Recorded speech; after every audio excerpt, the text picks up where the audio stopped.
Hello बच्चों, कैसे हो आप लोग? बढ़िया। अभी तक मैं जो करवाया उसमें किसी कोई डाउट? मैंने कहा था अगर आपको कोई डाउट है आप मुझे पर्सनली भेजना। किसी ने नहीं भेजा मतलब मान सकता हूँ कि किसी को डाउट नहीं है। एक बच्चे ने कुछ भेजा है, वो मैं लोग डाउट क्लास में डिस्कस करूँगा। और मैं लोगों कुछ लोगों को डाउट है तो मैं लास्ट में इलेक्ट्रोस्टैटिक प्रेशर, तो हम लोग डाउट क्लास में देख लिए। ठीक है, ओके। अब हम बात करते हैं स्फीयर्स की। इसकी हम बात कर रहे थे, हमने क्या पढ़ा था? We have two types of sphere.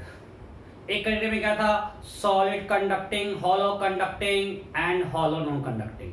दूसरे में क्या था? Solid non conducting. फिर हमने क्या पढ़ा? Electric field due to first category means electric field due to solid conducting sphere at inside point, outside point, right? फिर इलेक्ट्रिक पोटेंशियल पढ़ा at inside point, outside point, then self energy. What is energy stored by that sphere due to electric field? कि electric field, electric energy कितना store किए हुए है। फिर हमने पढ़ा solid non conductor, right? So electric field inside solid non conducting sphere rho r by 3 epsilon naught, याद आ रहा है ना? ओके। देन आउटसाइड पॉइंट पे पता वो it behaves like a point charge distributed symmetrically. For outside point, solid non-conducting sphere behaves like a point charge. बारह point पे फिर जाएगा kq by r square, और इसके time I think rho r q by 3 epsilon r square, right? उसके बाद electric potential at inside point and outside point. Outside point पे base like point charge, और इनसाइड पॉइंट पे था kq by 2r3 3r square minus small r square। ये था ना? उस पर फिर क्वेश्चन किए थे बहुत सारा, यहाँ तक हम लोग किए हुए। अब आते हैं सेल्फ एनर्जी। ठीक है, हम लिखते हैं टॉपिक सेल्फ एनर्जी। ये इलेक्ट्रोस्टैटिक पर्सन इसको बोला जाता है, कंफ्यूज मत करना। Self energy of solid non conducting sphere. ये आपको मिलेगा electrostatic potential energy of solid non conducting sphere, both are same things. मैंने आपको पिछले क्लास में एक्सप्लेन किया था, जब हम बात करते हैं सेल्फ एनर्जी की तो हमको निकालना है उसको बनाने में कितना एक्सटर्नल वर्क डन करना पड़ेगा। मतलब अगर हमारे पास एक सॉलिड नॉन कंडक्टिंग स्फीयर है जिसका रेडियस मानते हैं a, ठीक है, और इस पे टोटल चार्ज डिस्ट्रीब्यूटेड q है। We have uniform distributed total charge Q. Then you have to find energy stored by this sphere in form of electrical energy. तो हमको निकालना है इसको फॉर्म करने में कितना वर्क डन किया। हम एक मॉडल है, रियल में ऐसा होता नहीं, बट हम समझने के क्या कर रहे हैं। हम मानते हैं कि चार्ज पहले हम लाए, फिर ऐसा लाए, ऐसा लाए, इस तरह से चार्ज आ रहा है और स्फीयर बनता जा रहा है। हम ऐसा समझ रहे हैं कि हम पहले यहाँ पे चार्ज लाए, फिर और चार्ज लाए, वो इस लेवल पे गया, फिर अगला इस लेवल पे गया, इस तरह से चार्ज पूरा वॉल्यूम फैला। रियल में ऐसा होता है क्या कि 1 by 1 बिल्डअप हो रहा है स्फीयर? नहीं, हमें समझने लगा कि टोटल चार्ज Q है और Q यहाँ से यहाँ धीरे धीरे बिल्डअप हो रहा है। मतलब हम मानते हैं बीच के किसी स्टेप में हमारे पास स्मॉल r रेडियस का स्फीयर बन चुका है, ठीक है, और अभी इस पे चार्ज कुछ Q है। टोटल इन्फॉर्मेशन चार्ज क्या है? Q। और अब हमको इस पे dQ ऐड करना है। अब देखो क्या अंतर था, जब हॉलो वाला था उसमें सारा जो dQ ऐड किए थे वो कैपिटल R पे A पे यहीं पे सरफेस पे ऐड हुआ था, बट यहां से यहां तक चार्ज धीरे हर जगह ऐड हो रहा है। जैसे चार्ज ऐड करा हमारे बोल रहे रेडियस भी बढ़ रहा है। फिर आप कंफ्यूज मत करना कि चार्ज दे रहे हैं रेडियस बढ़ रहा है, नहीं, पहले से स्फीयर का रेडियस a था। हम एक मॉडल बनाए कि चार्ज यहां से यहां धीरे धीरे जा रहा है। पहले चार्ज यहां आया, फिर यहां आया, फिर यहां आया, फिर यहां आया, मींस चार्ज 0 से लेकर a तक धीरे धीरे जा रहा है। तो हमने मान लिया कि अभी तक चार्ज इस r रेडियस तक आ चुका है। अब उसको dq देंगे, अब चार्ज आया कुछ r से r plus dr तक। ये बात मेरी समझ रहे हो ना? रियल में पूरा स्फीयर होता है, उस पे चार्ज धीरे जा रहा है। अब हम माने हैं कि ऑलरेडी r रेडियस तक चार्ज आ चुका है और हम dq देंगे तो चार्ज से और थोड़ा बढ़े, यहां तक इन्फॉर्मेशन हो चुका है और इससे थोड़ा r से r plus dr तक चार्ज जाएगा। सो जिसमें हम dq ऐड कर रहे हैं, हमको इस dq ऐड करने में कितना वर्क डन करना पड़ेगा? यहाँ का जो पोटेंशियल होगा इस सरफेस पे वो अभी भी क्या होगा, और सरफेस क्या था सॉलिड मैग्नेटिक स्फीयर में, potential at the surface of solid magnetic sphere base like a point charge kq/r, यहाँ पे हम dq ऐड कर दिए। अब जब वर्क डन करेंगे इंटीग्रेशन ऑफ दिस कर दिए, अब इसको बाहर ले लिया kq²/2r कर दिया, गलत है ना? अब यहाँ पे स्मॉल r कांस्टेंट है क्या? नहीं, वेरिएबल है। जैसे जैसे चार्ज ऐड अप कर रहे हैं ये भी चेंज हो रहा है और ये r 0 से a तक जा रहा है, दो वेरिएबल है, q भी बढ़ रहा है, r भी बढ़ रहा है। जब हमने किया था हॉलो स्फीयर का, वहां पे मेरा जो भी चार्ज आ रहा था इसके सरफेस पे आ रहा था, तो सिर्फ q ऐड हो रहा था, ये रेडियस कांस्टेंट था, इसी पे सारा चार्ज आ रहा था। बट यहाँ पे चार्ज पूरे वॉल्यूम में है, तो जैसे जैसे हम चार्ज ऐड कर रहे हैं रेडियस भी चार्ज बाहर फैल रहा है धीरे धीरे, मींस r बड़ा हो रहा है। सो वर्क डन जब ये है तो अब मेरा यहाँ जो वेरिएबल है q और r, एक को हटाना पड़ेगा। हम मानते हैं q को हटाते हैं, r पे फॉर्म में लिखते हैं। तभी कितना q है बोलो? अभी अगर लिखिए इसमें कितना चार्ज है, तो टोटल चार्ज ये है, टोटल वॉल्यूम ये है, दिस इज चार्ज पर वॉल्यूम, ये हो गया चार्ज पर volume into volume of this sphere. क्यों इतने होगा ना? हमने बोला यूनिफॉर्मली डिस्ट्रीब्यूटेड है, टोटल कैपिटल Q चार्ज होता है 4/3 पाई AQ वॉल्यूम में, तो चार्ज पर volume is total charge by total volume, and charge contained by this sphere is charge per volume into volume that sphere. So 4/3 pi cancel. So small q is equal to capital Q small rq by aq. Am I clear? So इतना charge उस sphere पे है। What is dq? Differentiate this. Capital Q और a constant है. So capital Q by aq into 3r squared dr. Am I clear? So हमें क्यों कर रहे हैं? बिकॉज यहाँ पे दो वेरिएबल को इंटीग्रेशन करना है, हम इसे एक वेरिएबल को हटाना चाह रहे हैं, हमने q को dq को r के फॉर्म में लिख दिया। अब उसको यहाँ पुट कर देते हैं। So work done equal to k q, q क्या है? Capital Q rq by aq by r into dq। What is dq? dq is capital Q by aq 3r square dr. Am I clear? Anything good out? अब r कहां से कहां तक? 0 से लेकर a तक। अब हमें इसको इंटीग्रेट करना है। r will vary from 0 to a। अब इसको इंटीग्रेट करें, कांस्टेंट को बाहर लाते हैं, 3kq square by 3kq square by e to the power 6। एक r कैंसल, तो बचा कितना? एक r कैंसल बचा कितना? r4 dr। कोई दिक्कत नहीं? मैं इस साइड में डाऊं, आप लोग नोट कर लियो पक्का? ओके, अब मैं इसको मिटा रहा हूं। So work done equal to 3k capital Q square by a6 into उसका कंडीशन होगा r5/5 लिमिट पुट के a5/5। सो ये कैंसल, व्हाट वी गॉट, बचा नीचे a 3/5 kq square bye a। हम बोलते हैं इसको ऐसे याद करना, इसमें याद करना आसान है। क्यों? जब हॉलो स्फीयर था, चाहे कंडक्टिंग और नॉन कंडक्टिंग और सॉलिड कंडक्टिंग, मतलब फर्स्ट कैटेगरी था, उसका एनर्जी था 0.5 kq स्क्वायर बाय a। इसका कितना आया? 0.6 kq स्क्वायर।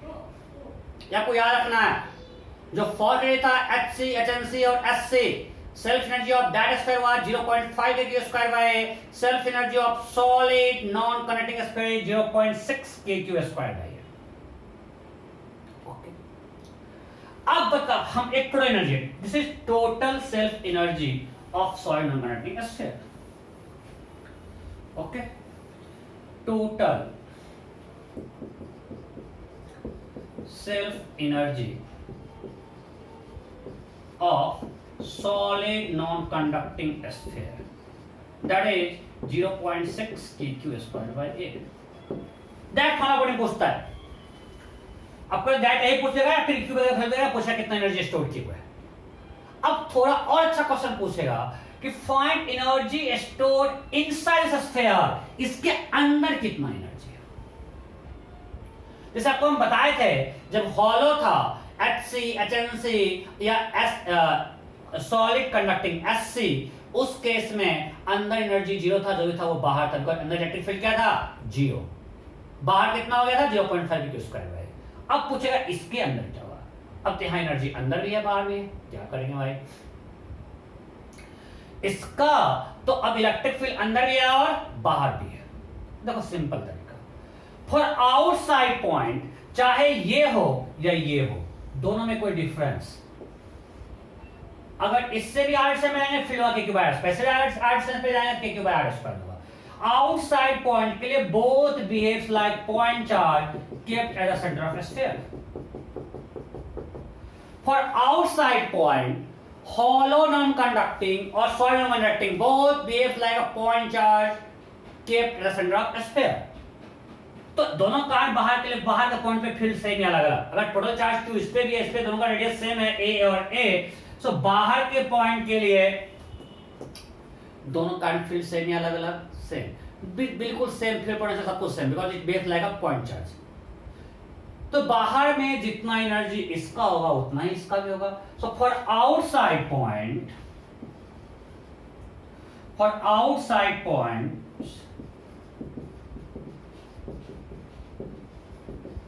एसेंसी ऑल्सो, मैं सबको बात कर रहा हूं, यूनिफॉर्मली चार्ज आपको ध्यान रखना है, also acts as point charge. एक फॉर्मूला कब है, जब यूनिफॉर्म चार्ज था, also acts as point charge. So energy contained by region R greater than A क्या होगा, जितना उसका था। बाहर के पॉइंट पे जितना इसका एनर्जी है उतना भी इसका, because they are same, they are equivalent, उसका इलेक्ट्रिक फील्ड बाहर के पॉइंट पे सेम है। तो बाहर में जब दोनों का एनर्जी सेम है, so energy content inside solid non conducting sphere क्या होगा, टोटल एनर्जी कितना है 0.6 kq स्क्वायर बाय ए, बाहर कितना निकल गया 0.5 kq स्क्वायर बाय ए, सो क्या हो जाएगा एनर्जी। इसको मैं आपको एक और तरीका से प्रूव करूंगा अगली क्लास में जब पढ़ाऊंगा इलेक्ट्रिकल एनर्जी डेंसिटी, बट उसकी जरूरत नहीं है, हम डायरेक्टली कर सकते हैं। So total energy due to total electrical potential energy of the soil conducting sphere having charge q radius a is 0.6 kq square by, out of this energy 0.5 kq square is outside the sphere, ये इसके बाहर है, इधर जो field जो है, अभी तो पूरा बाहर भी फील्ड है ना, अंदर ही फील्ड है, तो 0.5 kq स्क्वायर जो बाहर फील्ड है उधर है, और 0.1 kq स्क्वायर अंदर जो फील्ड है, यहां जो फील्ड है उसके कारण। Am I clear? Okay, so ये हम लोग कर लिए। इसमें क्वेश्चन डायरेक्टली फॉर्मूला पुटिंग आता है, मैं क्वेश्चन नहीं करवा रहा हूं, आपको असाइनमेंट में मिलेगा।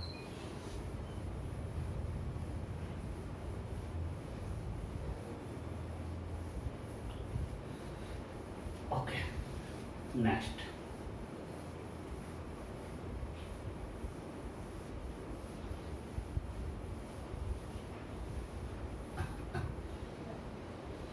अब अभी तक हमने सब कुछ किया यूनिफॉर्मली डिस्ट्रीब्यूटेड चार्ज के लिए, नहीं। अब थोड़ा एक क्वेश्चन लेते हैं नॉन यूनिफॉर्म बट सिमेट्रिक के लिए लेते हैं, वही पूछता है। Let's assume there was solid non conducting sphere, ऐसा कंसीडर करवा चुके हैं इसलिए आपको सबसे बनना चाहिए, मैं क्लास में करवा दे रहा हूं। We have solid non-conducting sphere having radius a, and charge is distributed non-uniformly, rho equal to rho naught r, where r is distance of point from center of sphere. तो जैसे सेंटर होता है r, rho हमारा बढ़ रहा है, distance of point from the center of sphere.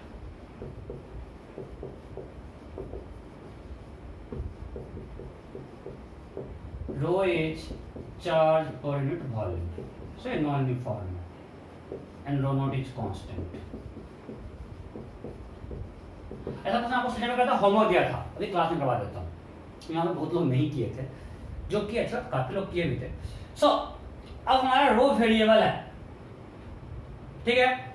चलो सो अब हमको अंदर किसी पॉइंट पे फील्ड निकालना है, मानते हैं इस पॉइंट पे निकालना है। चलो इस पॉइंट पे निकालना है, तो find electric point A at distance r from the centre. Find electric field at point A at distance r from the centre, option A.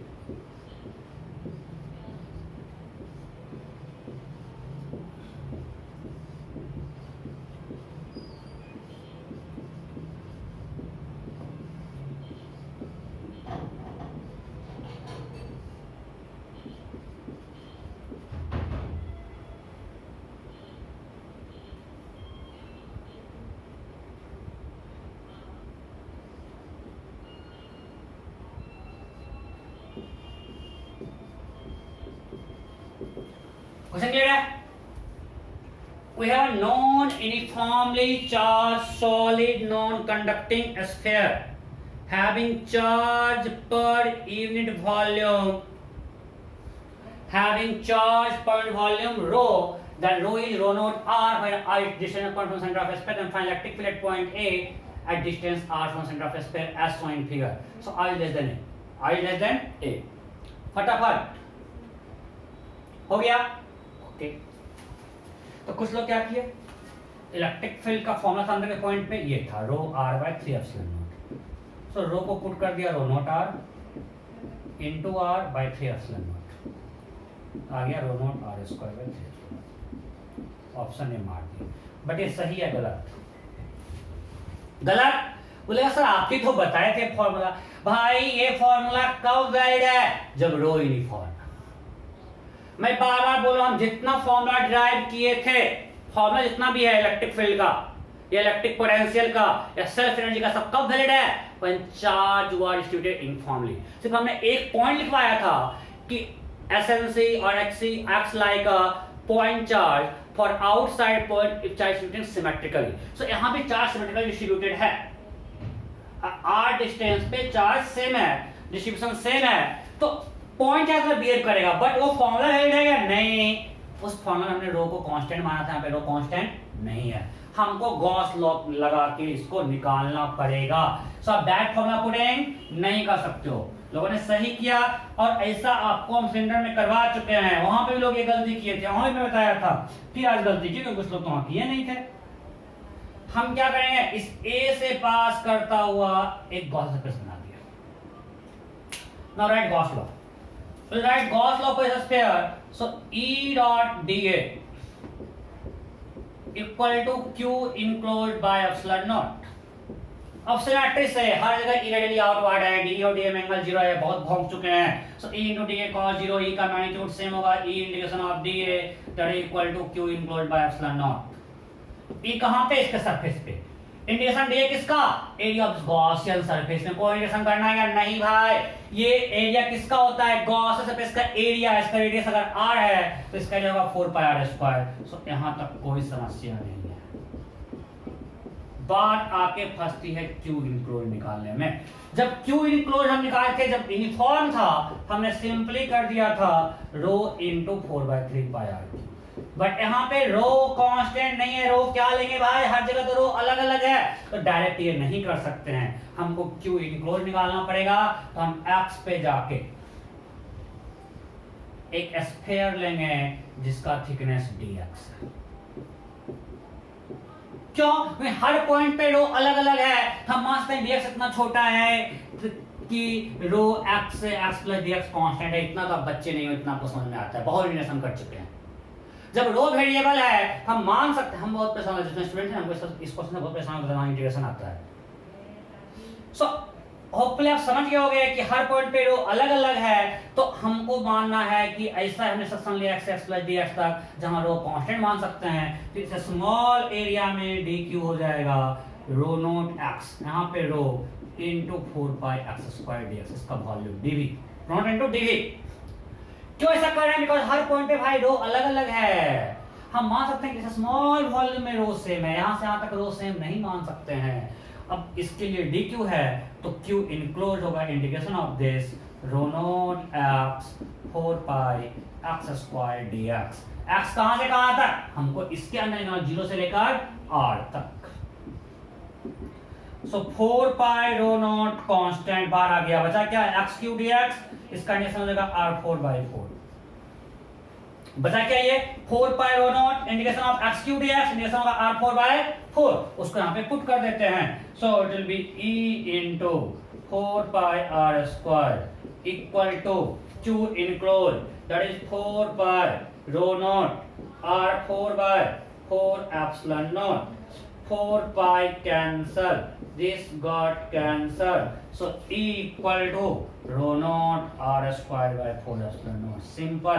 ऐसा बहुत पूछता है एग्जाम में, और एक फेमस है कि रो इक्वल टू ही देता है, सब कुछ सेम है, ऐसा देता है। आपको ऐसा दिए हुए हैं, सिलेंडर में ध्यान दिए हुए हैं, आपको असाइनमेंट में दिए हुए थे ना सिलेंडर के लिए, फेमस है क्वेश्चन है। कुछ नहीं करना है, ये फंक्शन से चेंज हो जाएगा, यहाँ पे हो जाएगा rho naught x, rho naught into 1 minus x/a हो जाता। अरे है नहीं, यहाँ पे r/a का रेडियस ये है तो ऐसा कुछ दे दिया, कोई फर्क पड़ता है क्या? सिर्फ मैथ्स है, कोई फिजिक्स डिफरेंस नहीं है। चलो 12 पॉइंट पे क्या होगा? एट आउटसाइड पॉइंट, इसे पे करो, मैं ही कर दे रहा हूं। अगर पॉइंट बी है, या तो लिख चुके हो, अगर हमको आउटसाइड पॉइंट पे निकालना है बी पे, फिर से मानते हैं इसका डिस्टेंस r दिया हुआ है, तो क्या करेंगे? B से पास होता हुआ एक गॉसियन सरफेस ड्रॉ करेंगे, यही ना?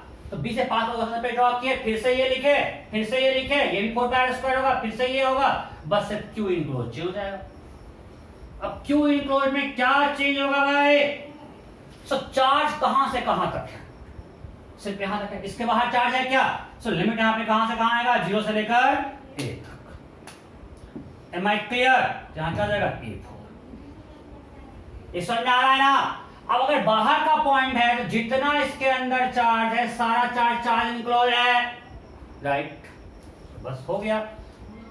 अच्छा, इसको पॉइंट चार्ज मानेंगे, उससे क्या फर्क पड़ता है? देखो यहां से पॉइंट चार्ज से वही तो आ रहा है भाई, Q enclose total charge Q by 4πr²। अब ये Q कौन निकालेगा? Q ही तो निकालना है, ये Q ही तो निकालना है। या बेस लाइन का पॉइंट चार्ज आ तो रहा है, for outside point base line का पॉइंट चार्ज, बट Q कहां पता है हमको? तो रो दिया हुआ है, Q तो निकालना पड़ेगा, वहीं से निकलेगा, रखो वहां पे। सो ध्यान में आपको अल्टीमेटली यही करना है। यहां पे Q रखेंगे, Q कितना मेरा? 4π rho naught A4/4 into 4π epsilon naught r²। 4π got cancelled, so what we got? That is equal to rho naught A4/4 epsilon naught r²। देखो electric field is proportional to 1/r²। आगे ना देखो ठीक से, सारा कुछ कांस्टेंट है, so electric field is proportional to 1/r²। सही है? फिर वेव साइड का पॉइंट चार्ज, सो यहाँ पे चार्ज नॉन यूनिफॉर्म है, फिर भी चूंकि सिमेट्रिक है, that's why for outside point this solid non conducting sphere will act like a point charge. Am I clear? Okay. So अब लिखिए electric field due to solid non conducting sphere having cavity. आज पूरा cavity करेंगे भाई, cavity बहुत important है, cavity वाला। Electric field due to solid non conducting sphere having cavity.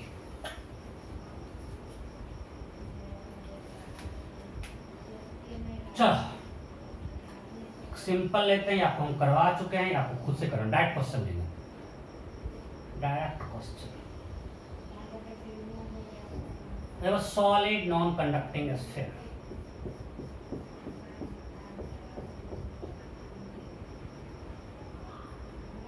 of radius 2r and there is a cavity of radius r. This is cavity of radius r, ठीक है। Then find, okay, इस contains rho coulomb per metre cube.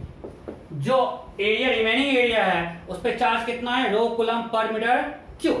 Then you have to find electric field at point P which is located at distance 4r from the center of the sphere. O is center of sphere, P is center of cavity. O क्या है, O is center of sphere and P क्या है, center of cavity. So P center of cavity or center of sphere. So there is a point A. There is a point A which is located at distance 4r from center of sphere. Then question is find electric field at point A. फटाफट करो, मैं भी करता हूँ जल्दी। You have to find electric field at point A. Electric field at point A. Find electric field at point A.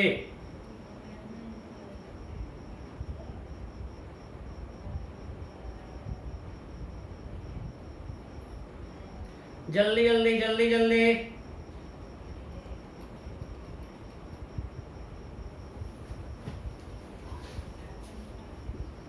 चलो 7 rho r by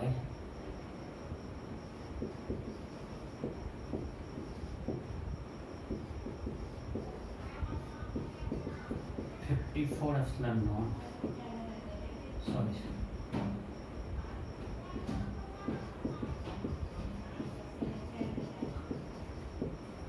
NOTA, हमेशा अपना सेफ रहने का क्वेश्चन कुछ मिस्टेक किए। Find electric field at point A.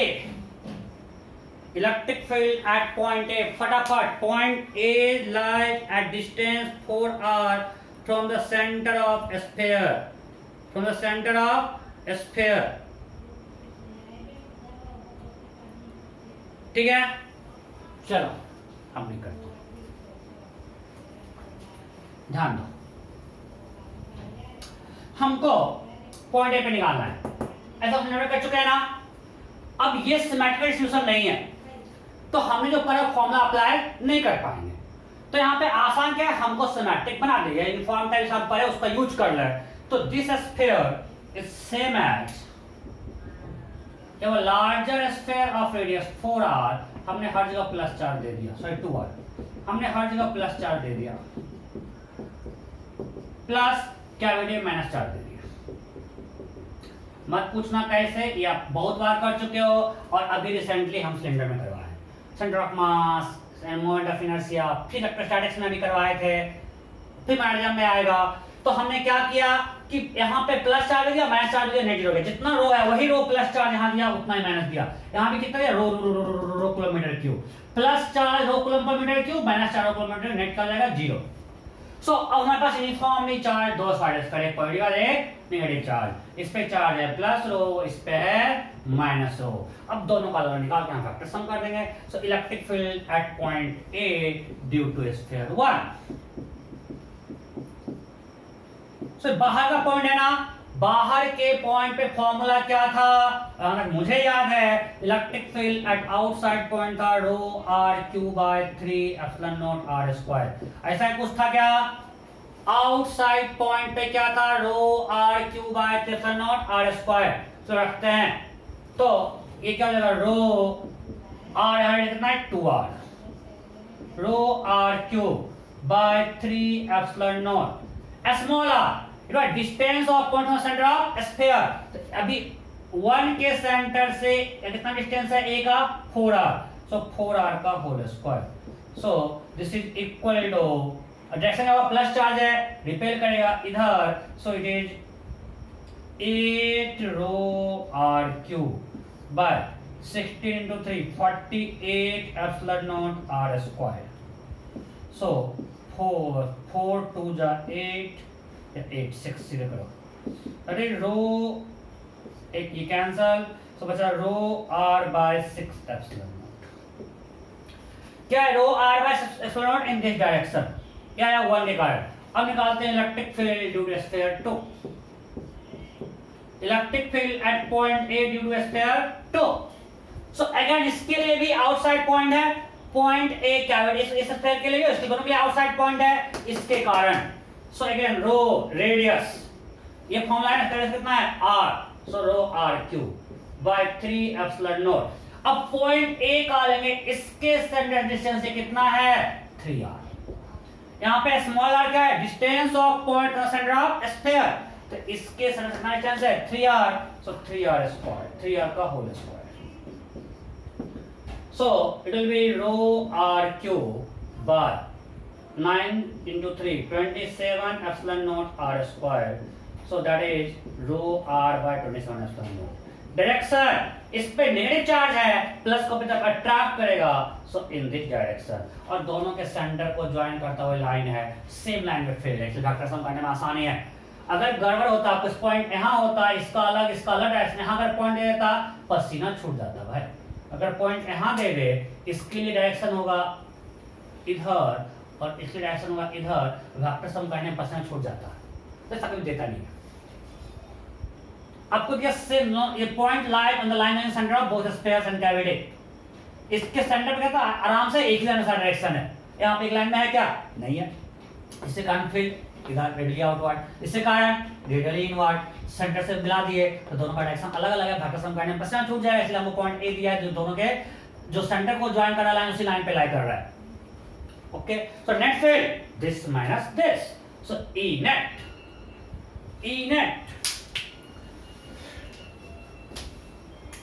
so E net equal to rho r by 6 epsilon naught minus rho r by 27 epsilon naught in this direction, right? because ये बड़ा है, अब LCM कितना होगा 54 epsilon naught, ये 9 rho r common लेते हैं, 9 minus 2, so that is 7 rho r by 54 epsilon naught in this direction. Am I clear? So electric field will be 7 rho r by 54. गलती किसी का नहीं होना चाहिए था, because same thing हम लोग सिलेंडर में कर चुके हैं, right? Okay, next.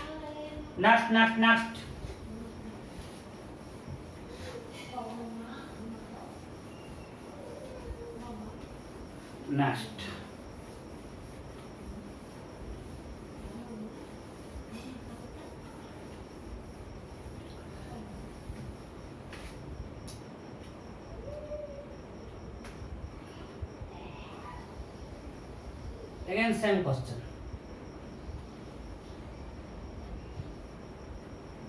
Time pass नहीं करेंगे, बस एक एक क्वेश्चन करके निकलते जाएंगे, नहीं आपको पता है हम पहले कर चुके हैं। इसका radius r,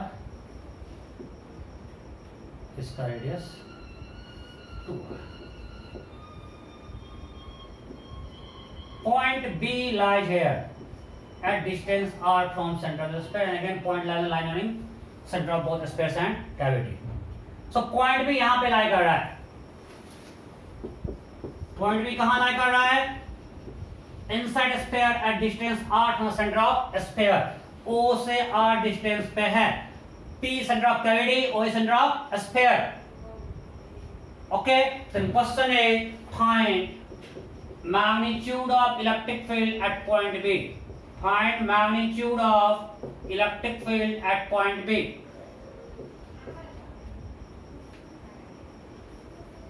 Find magnitude of electric field. आप लोग करना शुरू कर दो, मेरा वेट मत करो कि मैं ऑप्शन क्या देता हूँ। At point B, option A, rho r by 3 epsilon naught. Option B, rho r by 2 epsilon naught. Option C, rho r by 4 epsilon naught. Option D, NOTA. फटाफट। Now point B lies inside the sphere at distance r from its center.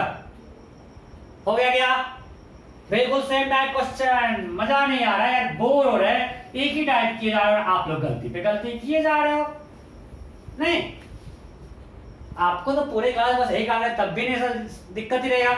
अरे यार ठीक से क्यों नहीं करते हो तुम लोग? आप सारा सही कर दो, मैं तो फटाफट तेज बहाऊंगा। So this is same as, मैं बोर हो गया बोल बोल के, larger sphere of radius 2r plus small sphere of radius r, इस पे प्लस चार्ज और इस पे माइनस चार्ज, तभी यहाँ कैविटी बनेगा भाई। यहाँ प्लस दिए फिर माइनस दिए, पहले प्लस दिए तो पूरा plus plus plus plus plus plus आ गया, फिर माइनस दिए, यहाँ कैविटी हो गया, नेट चार्ज 0 हो गया।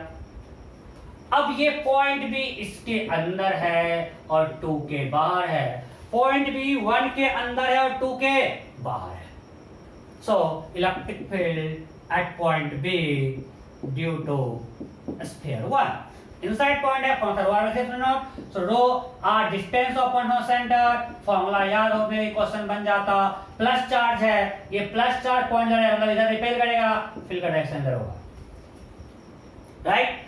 सो electric field at point B due to sphere 2, जो ये है नेगेटिव वाला, इसके बाहर का पॉइंट है और इसके सेंटर से डिस्टेंस होगा ये r plus r 2r, so rho R Q, R यहाँ पे रेडियस ऑफ स्फीयर, आर कितना है रेडियस r, कंफ्यूज मत होना, बस अच्छे से फॉर्मूला बस पुट करना है, 3 epsilon not distance of point from the centre of cavity that is 2r, so 2r का स्क्वायर, तो direction direction direction direction minus charge plus को अटैक करेगा इधर, so that is equal to rho r cube, 4 to 3 is 12 epsilon naught r squared, that is rho r by 12 epsilon naught, sorry, so net क्या होगा, ये बड़ा दिख रहा है, this minus this, so net field at point B rho r by 3 epsilon naught minus rho r by 12 epsilon naught in this direction, अरे हाँ नहीं, बस अब कर ले लो, सॉल्व कर लो, LCM 12, rho r common 4 minus 1, that is 3 rho r by 12 epsilon naught, है? अरे इसका मतलब यही तो हुआ, कुछ ही बोलते हो सर, आपको ऑप्शन नहीं है, ठीक तो है, ठीक हो जाए, ट्रायल नहीं आता है, क्लियर, विदाउट नहीं तो निकल गया। तो हमने आपको एक कराया जो पॉइंट दोनों के बाहर था, एक कराया जो इसके अंदर है इसके बाहर है, अब अगर दोनों के अंदर हो कैविटी के अंदर सिलेंडर में लेते गेस करवाए थे, सो अब मान ले कोई पॉइंट सी कहीं भी यहां लाई कर रहा है inside cavity, find electric field at point C which lies inside the cavity, क्या होगा, find electric field at point C which lies inside the cavity, option A 0, option B rho r by 3 epsilon naught in the direction, option C rho r by 3 epsilon naught in the direction, option D 2 rho r by 3 epsilon naught in this direction, option E 2 rho r by 3 epsilon naught in this direction, फटाफट, you have to find electric field point C, points lies inside the cavity, point C lies inside the cavity,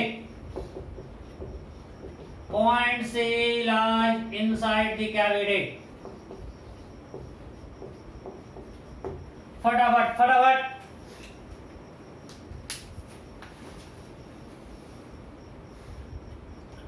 okay हो गया, मैं general करता हूं, मैं general general general general कुछ भी लिखता हूं, तो इसी किसी केस में करते हैं, पॉइंट से यहां पे है, इसको मिला दिए इसके सेंटर से, इसका कोई मतलब नहीं है, इसका कोई मतलब नहीं है,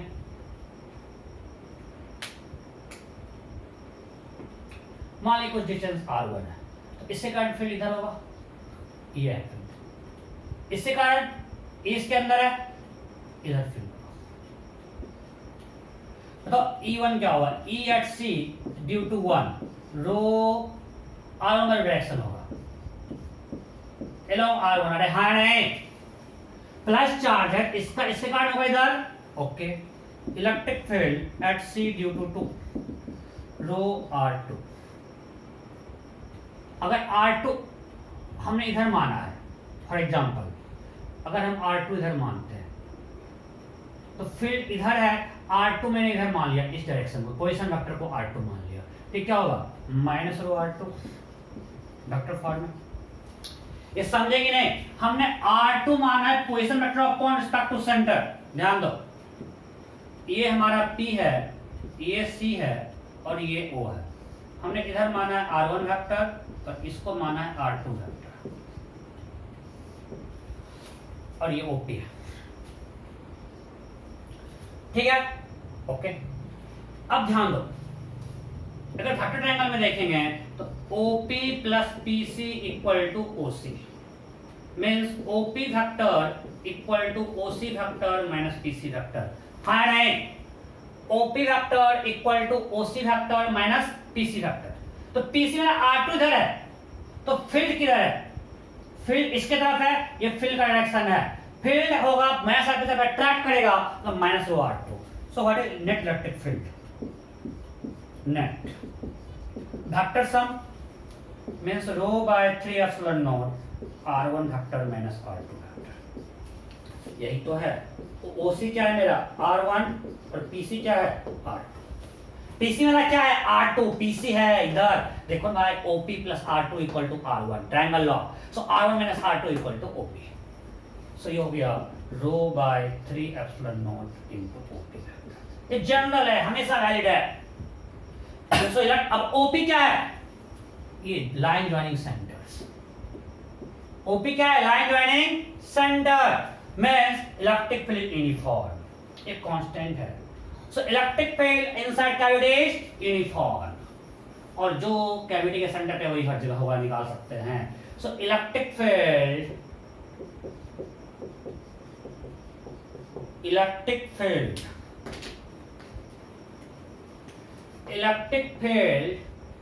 inside cavity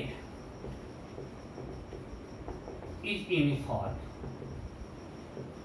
जब हम यूनिफॉर्म बोलते हैं मतलब both in magnitude and direction. कब? जब ये सब रिमेनिंग पार्ट है वो यूनिफॉर्मली चार्ज है। और क्या आया?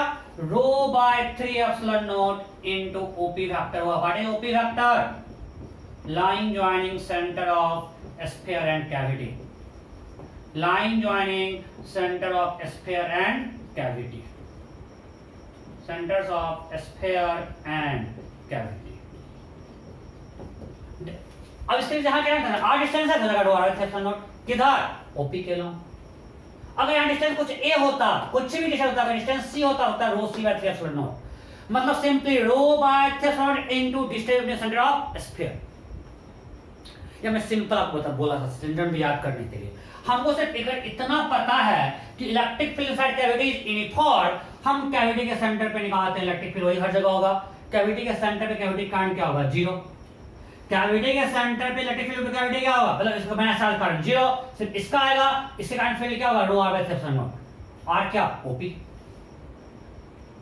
मैं स्टैंडर्ड में भौंका था इस बात को कि अगर हमको इतना पता है कि electric field inside cavity is uniform, तो अगर इलेक्ट्रिक फील्ड कैविटी के हर पॉइंट पे सेम है तो हर पॉइंट पे वही होगा जो सेंटर पे होगा। अरे हाँ नहीं, इसके अंदर इलेक्ट्रिक फील्ड हर पॉइंट पे वही होगा जो कैविटी के सेंटर पे होगा। मतलब अगर हम कैविटी के सेंटर पे इलेक्ट्रिक फील्ड निकाल लें तो मेरा काम चल जाएगा। तो कैविटी के सेंटर पे अगर निकालेंगे तो फिर से करते हैं दो पार्ट, 1 और 2। तो 2 के कारण क्या होगा? सेंटर पे 0। 1 के कारण क्या होगा? इसके अंदर का पॉइंट है rho into this distance by 3 epsilon naught, that's it. तो rho by 3 epsilon naught that distance OP।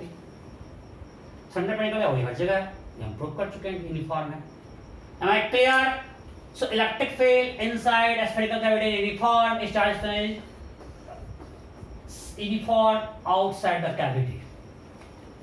अब देखो आपको एक चीज लोग गलती करते हैं। क्या गलती करते हैं?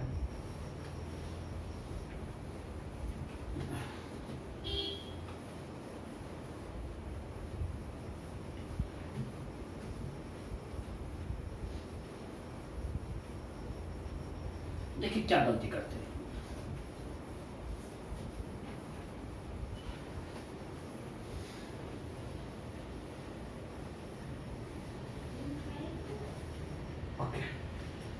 देखिए गलती क्या करते हैं लोग, आपको क्वेश्चन में रो नहीं दिया, थोड़ा चार्ज क्यों दे दिया ऐसे बोल, यही क्वेश्चन में आपको दे दिया रिमेनिंग पोर्शन में चार्ज क्यू है।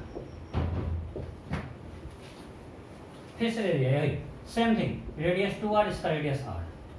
और जब इसको लोग करते हैं, लोग गलती करते हैं, इसको मान लेते हैं q और इसको मान लेते हैं q/8। ये गलत है ना। इसके साथ मानते हैं प्लस, किसके साथ मानते हैं माइनस q/8। ये गलत है। अरे q रिमेनिंग पोर्शन में है भाई, तो इस पे कितना होगा, मतलब q कितने वॉल्यूम में है, q जो है वो कितने वॉल्यूम में है, वॉल्यूम ऑफ रिमेनिंग पोर्शन क्या है, ये सब आपको उसमें करा चुके हो इनर्शिया में। Volume of remaining portion that is 4/3 pi 2r whole cube minus r3, that is 4/3 pi 7r3। इतने वॉल्यूम में q है और ये 4/3 पाई 8r3, मतलब इसका 8q/7 है। अरे हाँ नहीं, और यहाँ पे माइनस q/7, तब रोल चार्ज क्यू आ रहा है। ये जो क्यू चार्ज है कितने वॉल्यूम है, जो रिमेनिंग वॉल्यूम है वो कितना है, 4/3 पाई 2r का whole cube minus r3, that is 4/3 pi 7r3। इतने वॉल्यूम में क्यू है, 4/3 पाई r3 में कितना होगा, q/7, माइनस q/7 है, q/7 है। लेकिन आप हम बोलते हैं ये चीज करोगे, गलती का चांस ज्यादा है। आप सबसे पहले जब भी रो लेके क्यू दिया हुआ क्वेश्चन में, आप रो निकाल लो, तो रो क्या हो जाएगा, q/this। आप रिमेनिंग पोर्शन का वॉल्यूम निकालो, रो निकाल लो, और क्वेश्चन पहले आप रो के टर्म में शामिल किए थे, सॉल्व करो। मेरा इसके में क्या आंसर आया था, आई थिंक ये आया था। अगर हमको इस पॉइंट पे इलेक्ट्रिक फील्ड निकालना होता, ये डिस्टेंस 4r है, तो हम पहले निकालते रो के टर्म में, आंसर ये आ गया, और लास्ट में रो ये पुट कर देंगे। हमको यही क्वेश्चन दिया हुआ था जो हम पहले दिए थे, सिर्फ क्या चेंज किए, अब आपको रो लेके दे दिया कि जो रिमेनिंग पोर्शन बचा हुआ है स्फीयर का, इट कंटेन्स चार्ज क्यू। तो हमने पहले रो के टर्म में इलेक्ट्रिक फील्ड निकाले, जो आपको हम करवाए थे, यही आया था ना, शायद यही था। सो आया 7 रो r/50%, और रो हम यहां से पुट कर दें। क्वेश्चन को रो तो दिया नहीं, क्वेश्चन में क्या दिया है, क्यू। क्यू कितने वॉल्यूम में है, टोटल वॉल्यूम में 4/3 पाई इनटू 2r का होल क्यू। कितना में कैविटी है, 4/3 पाई r क्यू, सब्ट्रैक्ट कीजिए, इतना वॉल्यूम में क्यू है, तो रो हम निकल गया मेरा। अब यहाँ पे रो पुट करके आंसर निकाल लेंगे। सो ऑलवेज आप पहले क्या करोगे, एंड सॉल्व करो रो के टर्म में। गलती का स्कोप बहुत कम है, पहले आप क्वेश्चन को सॉल्व करो रो के टर्म में, ठीक है, और उसके बाद आप रो को रिप्लेस कर दो क्यू के फॉर्म में, that rho equal to Q by total volume. अब यही करना, total volume is volume of remaining portion, ठीक है। सो ये वाला पार्ट हो गया। अब इसमें जो मैक्सिमम क्वेश्चन है ना, सिमेट्रिकल कैविटी होगा। फॉर एग्जाम्पल ऐसा है, एक सिंपल केस लेते हैं, बहुत सारा स्थिर देता है भाई, यहाँ पर हम एक कैविटी देना, बहुत सारा कैविटी दे देता है। एक सिंपल लेते हैं, ये है,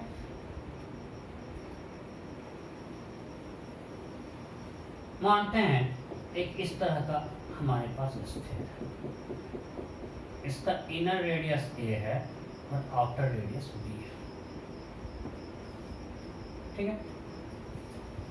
और इस पे मान ली कुछ चार्ज दे दिया q, मतलब आउटर से चार्ज के लिए चार्ज कहाँ जाएगा, आउटर पे जाएगा, पक्का आएगा। यहाँ चार्ज हो सकता है क्या, नहीं। स्फीयर को भी कनेक्टिंग मटेरियल के अंदर चार्ज दे जाएगा, चार्ज कहाँ जाएगा, आउटर पे। अगर हमने q चार्ज दिया, चार्ज कहाँ जाएगा, आउटर पे। क्यों, समझ में आया, because charge enclosed bye conducting surface will be 0।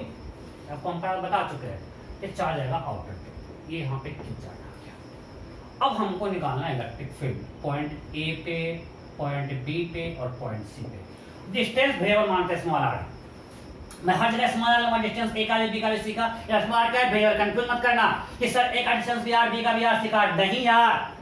यहाँ पे स्मॉल r वेरिएबल डिस्टेंस है सारे पॉइंट के लिए। बस समझो कि एक जब r लेस देन a है, यहाँ पे r A से B के बीच है, यहाँ r मोर देन B है। सो पॉइंट A के लिए जब r लेस देन a है, इस पॉइंट पे देखो सिंपल, इसके कारण ये अंदर का पॉइंट, जितना यहाँ पे कितना सरफेस है, एक ही सरफेस है, एक सरफेस, और कोई चार्ज तो है नहीं, यहाँ कोई चार्ज है जिसके कारण फील्ड 0, इसके कारण अंदर के हाइड्रोजन फील्ड 0, कोई चार्ज ही नहीं है भाई। और जो बाहर चार्ज है उसके कारण अंदर हम क्या कर रहे हैं, this is same as this plus this, ये A और B, यहाँ पे कोई चार्ज ही नहीं है, इसकी हम बात नहीं कर रहे हैं, तो सिर्फ एक ही चार्ज है ये, मतलब हमको सिर्फ इसके कारण हर पॉइंट पे ए बी सी पे फील्ड निकाल देना है। चार्ज तो सिर्फ यही है और कहीं चार्ज है नहीं, तो हमको सिर्फ इसके कारण, समझो ये क्वेश्चन खुद से करूंगा, फिर आपसे करवाऊंगा, हम सिर्फ इसके कारण ए बी सी पे निकालना और कहीं चार्ज है नहीं। अब बताओ, ये एक तरह से हॉलो कंडक्टिंग स्फीयर है।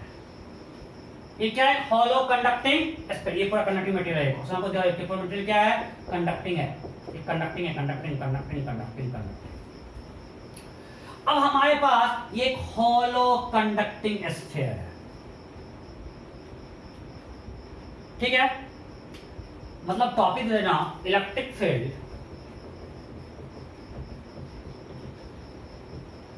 ड्यू टू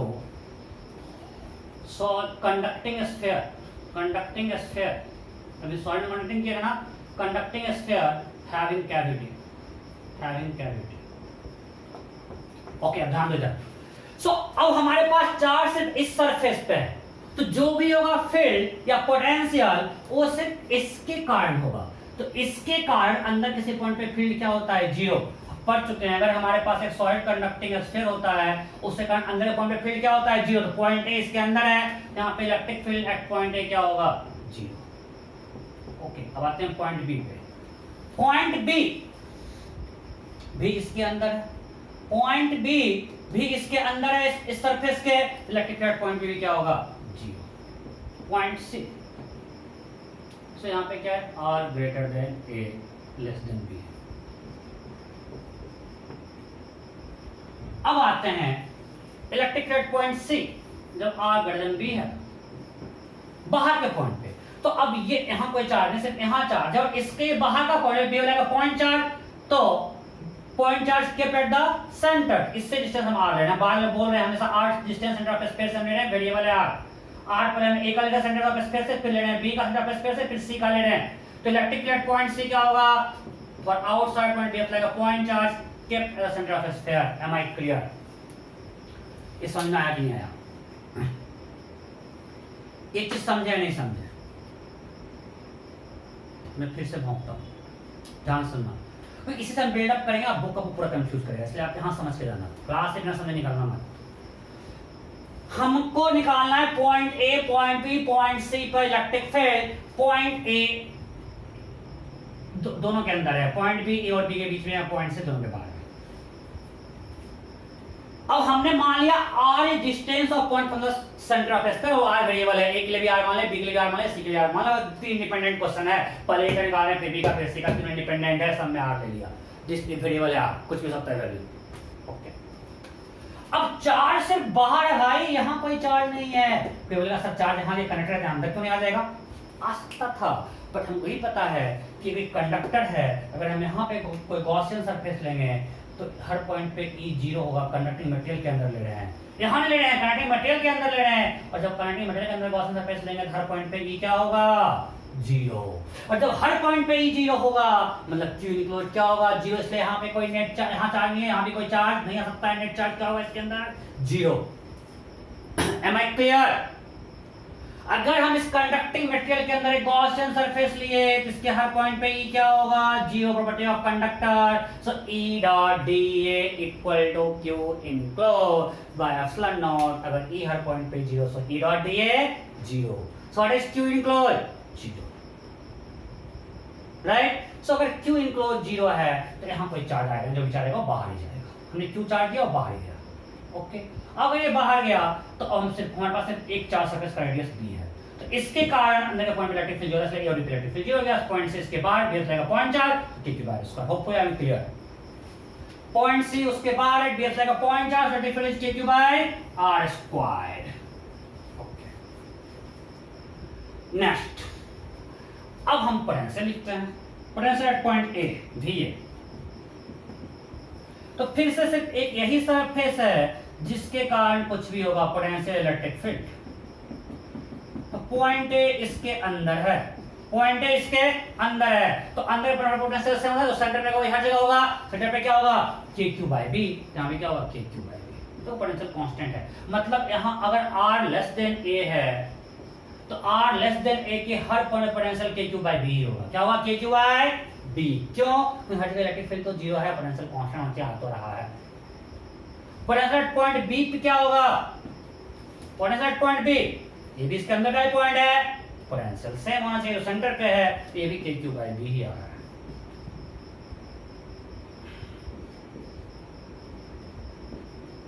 मतलब आर अगर जीरो से बी तक जाए, हर जगह इलेक्ट्रिक फील्ड क्या है? जीरो।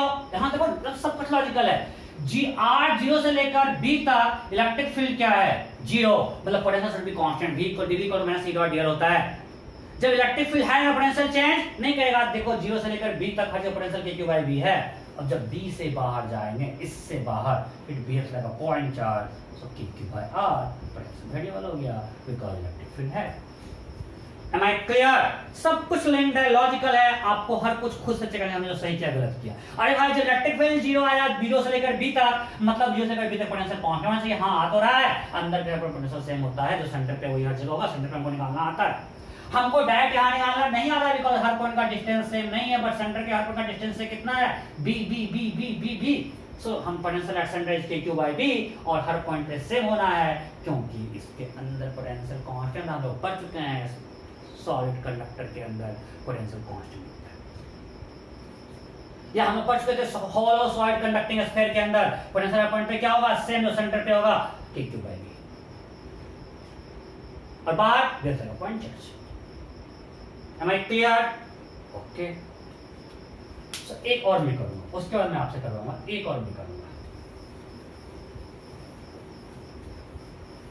से बहुत करते हैं इस पे। अभी इलेक्ट्रिक फील्ड पोटेंशियल निकालेंगे, फिर इसका निकालेंगे, अर्थिंग से कर देंगे, फिर चार्ज से निकलवाएंगे, फिर इसका एनर्जी निकलवाएंगे, सब कुछ करवाएंगे। और जितना हम करवाएंगे उतना क्वेश्चन कहीं किसी बुक में नहीं, आप ढूंढ रहे हो नहीं मिलेगा, सब कुछ करवाना है क्वेश्चन है।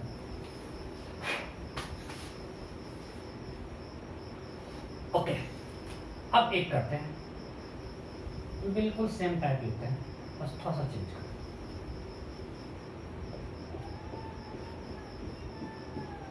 चलो मानते हैं फिर से इसका रेडियस a है और आउटर रेडियस b है। अब हमने इसके सेंटर पे यहां पे भी एक चार्ज क्यों रख दिया, ठीक है, और इसको हमने चार्ज दे दिया फिर से बाहर, ठीक है, यहां पे भी चार्ज क्यों दे दिया। और फिर से हमको अब इलेक्ट्रिक फील्ड निकालना है पॉइंट a पे, b पे, c पे। अच्छा बताओ, अगर क्या डायरेक्ट हम लोग बोलते हैं E equal to zero, property of conductor से? नहीं, आपको हम बताए थे electric field inside conducting material is zero, तो हम बिना कुछ पढ़े ये तो बोल सकते हैं E भी जीरो होगा, because B light inside conducting material. A पे यहाँ कैविटी है, मटेरियल नहीं है, मटेरियल सिर्फ A से लेकर B तक है, यहीं भी मटेरियल है जहां हमने सेट किया है, यहाँ कैविटी है। कैविटी का नहीं बोलते, हमने इसलिए लिखवाया, हमने कहीं लिखवाया, आपको वहां एक्सप्लेन नहीं किए थे। हम ये नहीं बोलते electric field inside conductor is zero, हम बोलते electric field inside conducting material is zero. ये आपको ध्यान रखना पड़ेगा, मैं वहां पे भी स्ट्रेस डाला था। सो टाइम जल्दी जल्दी निकल रहा है, तो हमको E at B, B is lying inside conducting material, so we can surely tell that electric field at point B is zero. ये हम श्योर है। अभी हमको A और C पे जीरो नहीं, हमको कुछ नहीं पता, निकालना पड़ेगा। हम वन बाय वन सब निकालेंगे। अब before going for question of electric field electric potential, हमको पहले हर सरफेस पे चार्ज निकालना पड़ेगा। चार्ज अब यहाँ अंदर आएगा तो नहीं आएगा, कि चार्ज क्यों पूरा बाहर आएगा, कुछ अंदर ही आएगा, वो देखना पड़ेगा। कैसे देखेंगे हम? फिर इसके यहाँ पे बनाते हैं बिल्कुल एक गॉसियन सरफेस। हमने गॉसियन सरफेस बनाया। Now this Gaussian surface is lying inside conducting material, जिसके हर पॉइंट पे, Gaussian surface के हर पॉइंट पे इलेक्ट्रिक फील्ड क्या होगा? जीरो। इस Gaussian surface का सरफेस 1 है, इसके हर पॉइंट पे इलेक्ट्रिक फील्ड क्या होगा? Zero, because this Gaussian surface is passing through conducting material, तो हर पॉइंट पे अगर E जीरो है तो E डॉट D जीरो, मतलब Q इनक्लोज जीरो। सो इस गॉसियन सरफेस के अंदर टोटल चार्ज क्या होगा? जीरो। बट यहाँ तो क्यों दे दिया है, मतलब कुछ गड़बड़ है। इसके अंदर टोटल चार्ज जीरो होना चाहिए, बट यहाँ तो क्यों है? इसका मतलब है यहाँ इंडक्शन होगा, और यहाँ पे कितना चार्ज आएगा? -Q। इसके इनर सरफेस पे चार्ज होना चाहिए -q, तभी तो चार्ज इनवर्स 0 होगा। तो फर्स्ट होता है चार्ज डिस्ट्रीब्यूशन। सिंपली इसके अंदर नेट चार्ज क्या होगा 0, अगर यहाँ q है तो यहाँ कितना आएगा -q। ये कैसे होगा ड्यू टू इंडक्शन, ये अपने आप को इंड्यूस करेगा ऐसा कि यहाँ पे चार्ज -। और अभी यूनिफॉर्म आप मान लो कैसे होगा हम पढ़ेंगे, पर ये सेंटर पे डिस्ट्रीब्यूशन क्या होगा सिमेट्रिकल है ना, सेंटर में मतलब क्या सिमेट्री है, मतलब यहाँ पे यूनिफॉर्म डिस्ट्रीब्यूशन आएगा -q का। क्यों? क्योंकि चार्ज q सेंटर पे, इसके सारा पॉइंट इक्विवेलेंट है। चार्ज q कहां पे है सेंटर पे, इसके हर पॉइंट क्या है इक्विवेलेंट है, तो -q यहाँ पे यूनिफॉर्म डिस्ट्रीब्यूटेड हो गया, आएगा -q। अब तो टोटल चार्ज कंजर्व करना चाहिए, हमने इसको दिया था q, यहाँ -q आ गया, तो सरफेस पे कितना आएगा, सरफेस पे कितना आएगा, मैं दूसरा लिख रहा हूँ फाइनल चार्ज, तो यहाँ q, यहाँ -q, सरफेस पे कितना आएगा +2q। समझे नहीं? अरे टोटल चार्ज हमने इसको q ही दिया था, हमने टोटल चार्ज q दिया, तो इसके सरफेस पे कितना जाएगा, टोटल चार्ज तो q होना है, यहाँ -q आ चुका है, तो यहाँ 2q आएगा, तो हमारा टोटल चार्ज q होगा। चार्ज तो कहीं नया से एक्स्ट्रा नहीं, इलेक्ट्रॉन से फ्री डिस्ट्रीब्यूट हो रहा है, -q कहां से आया, मतलब यहाँ पे इलेक्ट्रॉन ज्यादा आ गया, तो इलेक्ट्रॉन रिच हो गया। कंडक्टर में इलेक्ट्रॉन का सारा गेम है, फिर इलेक्ट्रॉन चाहेगा अपना प्रॉपर्टी मेंटेन करना है, प्रेशर अचीव करने के लिए, यहाँ -q आया, टोटल चार्ज हमने q दिया, यहाँ कितना हो गया +2q, यूनिफॉर्म डिस्ट्रीब्यूटेड हो जाएगा। कोई डाउट है नहीं? सो अब मेरा जो फाइनल सॉल्यूशन है, यहाँ q है, यहाँ -q है, यहाँ 2q, 3 चार्ज हो गया। अब क्या हो गया 3 चार्ज हो गए, क्या क्या, एक सेंटर पे q है, एक सेंटर पे q है, एक यहाँ पे -q है, और एक b पे +2q है। Am I clear? b बड़ा होगा, आपको दिखा नहीं पाया उतना, जगह नहीं था। सो अब हमको जब पॉइंट a b c पे इलेक्ट्रिक पे पड़ेगा, तीनों यहाँ पे, इससे कारण इससे कारण इससे कारण, बस नेट आ जाएगा। हम इसका वेक्टर सम करेंगे, इलेक्ट्रिक नेट फील्ड मिल जाएगा। चलो लिखना शुरू करते हैं, इलेक्ट्रिक फील्ड एट पॉइंट ए। ये समझ में आया कि नहीं आया? मैं फिर से बोल रहा हूं, यहाँ -q क्यों किए, बिकॉज कंडक्टर के अंदर नेट चार्ज होना चाहिए, बिकॉज हर पॉइंट पे e 0 है। यहाँ एक कंडक्टर है कि नहीं है, कंडक्टर सरफेस है कि नहीं, बस सरफेस ड्रॉ कर लिए, तो अगर यहाँ q यहाँ कितना -q, यहाँ -q ड्रॉ जाए कितना हो जाए q, यहाँ कितना आएगा 2q। क्लियर? ओके, अब इलेक्ट्रिक फील्ड पॉइंट ए लिखते हैं। पॉइंट ए पे to point charge, distance r मान लिए, डिस्टेंस क्या मान लिए r, मैं बार-बार r वेरिएबल है। पॉइंट चार्ज का क्या होगा kq/r², kq/r², उधर हम बताओ पॉइंट, हम इधर क्या मान रहे हैं, नेट आउट का पॉइंट ए। ओके, अब बताओ -q का यहाँ फील्ड क्या होगा, तो ये पॉइंट इसके अंदर का पॉइंट है कि नहीं, ये पॉइंट इसके अंदर का पॉइंट है, अंदर पॉइंट फील्ड क्या होता है 0। अरे हाँ या नहीं, अंदर के पॉइंट पे फील्ड क्या होता है 0। कोई समस्या? अंदर के पॉइंट पे से कारण फील्ड 0। ओके, ये +2q, इसके भी अंदर का पॉइंट है, अंदर पॉइंट फील्ड क्या होता है 0, फिर से हो जाएगा kq/r²। समझ में नहीं आया?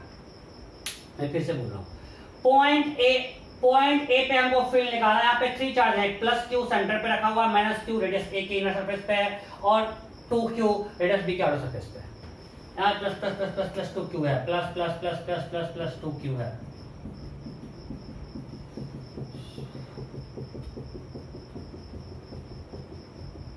ओके,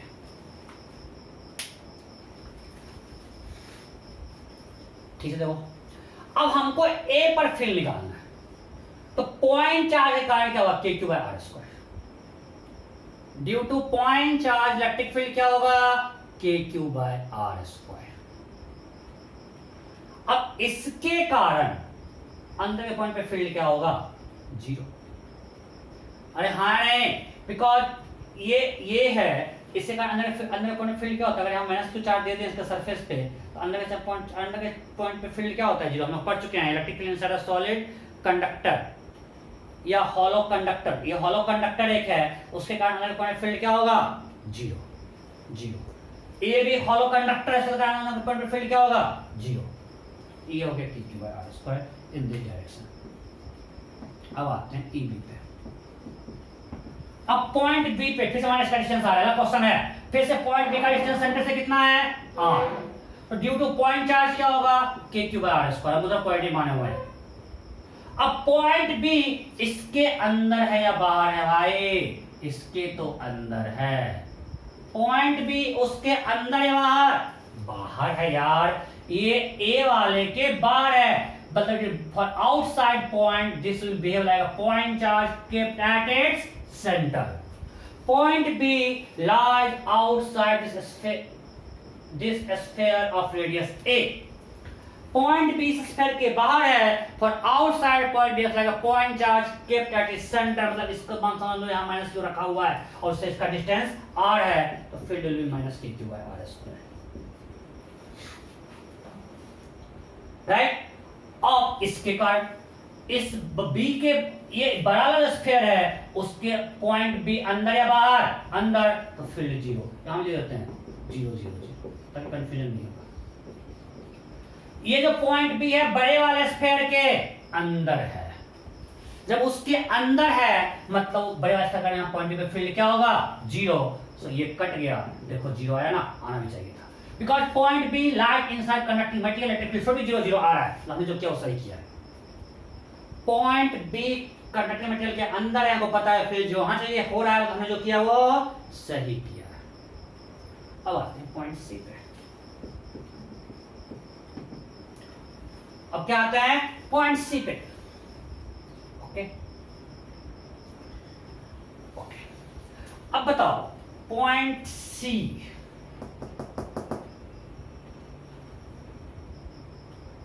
पॉइंट सी पे इसके कारण फील्ड क्या होगा, पॉइंट चार्ज कारण कैसे मानते हैं, वो का डिस्टेंस r है, के क्यू बाय आर स्क्वायर। इसके बाहर पॉइंट है, इसके बाहर है ना, तो पॉइंट चार्ज के centre, so minus K Q by R square.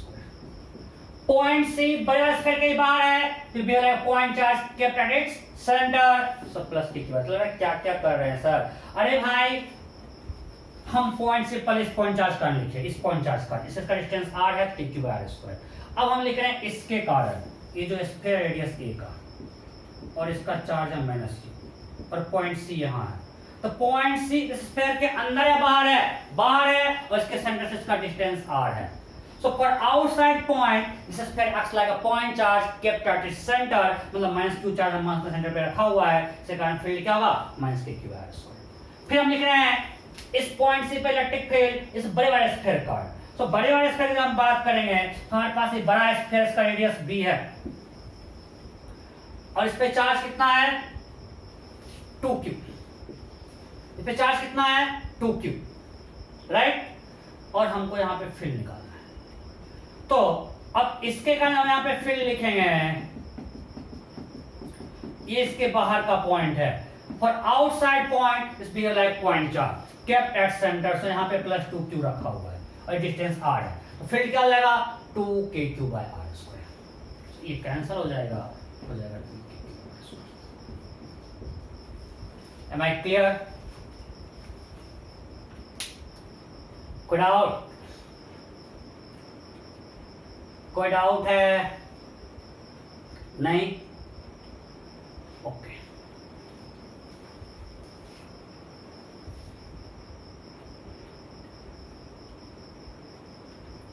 अब लिखते हैं इलेक्ट्रिक पोटेंशियल, छाप लियो फटाफट छापो, किसी को दिक्कत है, मैं रुका हुआ हूं, मैं बहुत बार भोंक दिया कि ये मेरे पास पूरा कॉन्फ़िगरेशन है। अब हमको बेसिकली थे पॉइंट चार्ज, एक ये स्फीयर, एक ये स्फीयर, तीनों का अलग निकाल के फैक्टर सम कर दिए, बस कुछ नहीं किए। अब लिखते हैं पोटेंशियल। अब पोटेंशियल में इतना भोंगने जरूरत नहीं पड़ेगा, आप समझ गए हो तो। Electric potential at point A due to point charge K Q by R, point charge point K Q by R. Point A is A वाले के अंदर है, तो जो सेंटर पे होगा वही ए पे होगा, सेंटर पे क्या होगा माइनस के क्यू बाय ए, माइनस के क्यू बाय ए। इसके कारण सेंटर पोटेंशियल क्या होगा माइनस के क्यू बाय ए। ये पॉइंट ए इस बड़े वाले जो बी का स्फीयर उसके उसे भी अंदर है, तो जो सेंटर पे होगा वो यहाँ पे भी होगा, अंदर के पॉइंट पे होता है ना। ये जो बड़ा वाला स्फीयर है उसके अंदर का पॉइंट है ए, सेंटर पे क्या होगा K Q by 2 K Q by B, तो plus 2 K Q by B. Am I clear, okay. Potential at point B, point B पे पोटेंशियल पॉइंट चार्ज के कारण क्या होगा, K Q by R. Point B, इस जो radius ए का square उसके बाहर का पॉइंट है, तो भी रहेगा point charge kept at centre, तो पोटेंशियल भी minus K Q by are. बाहर वाले के कारण अंदर पोटेंशियल वही होगा जो सेंटर पे होगा, मींस 2k बाय बी। तो देखो ये कांस्टेंट आया, क्यों, बिकॉज़ इलेक्ट्रिक फील्ड 0 है। ए से बी तक हर पॉइंट पोटेंशियल कितना होगा, अगर यहाँ कोई पॉइंट लेंगे, यहाँ से लेके आगे कोई पोटेंशियल क्या होगा, 2k बाय बी। It's a constant because electric field decision is 0। Conductor का पोटेंशियल कांस्टेंट है, सही है। हमने आर वेरिएबल लिया है, अगर यहाँ से यहाँ तक कोई पॉइंट लेंगे इसमें पोटेंशियल आएगा 2k बाय बी। अब आते हैं potential at point C. Point C पे due to point charge k by R. Electric potential point C due to point charge k by R. अब इस स्फीयर जो रेडियस ए का स्फीयर उसके बाहर का पॉइंट है, तो भी रहेगा point charge, so minus k by R. Am I clear? Okay.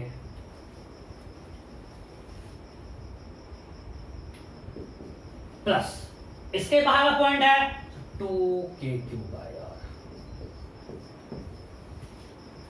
Potential क्या 2k बाय आर। ठीक से देखो, किसी को कोई डाउट है क्या? ठीक से देखो और जल्दी छापो। अब मैंने कर दिया, अब आपसे आप करवाऊंगा। ठीक से देखो, किसी कोई डाउट?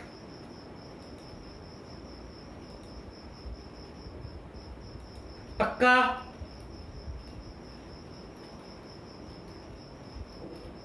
कोई डाउट नहीं?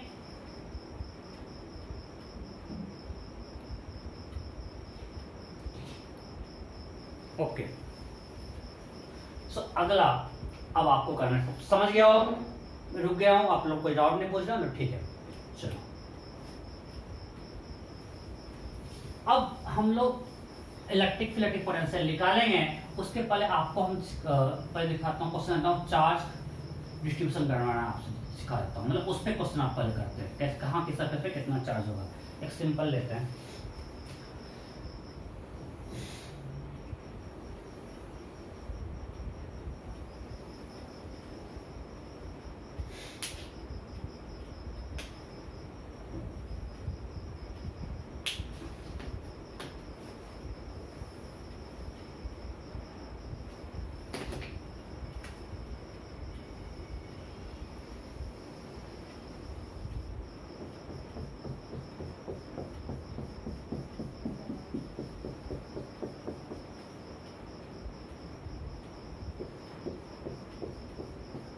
जहां हमने ये क्या होगा, यहाँ पे सॉइल मटेरियल है,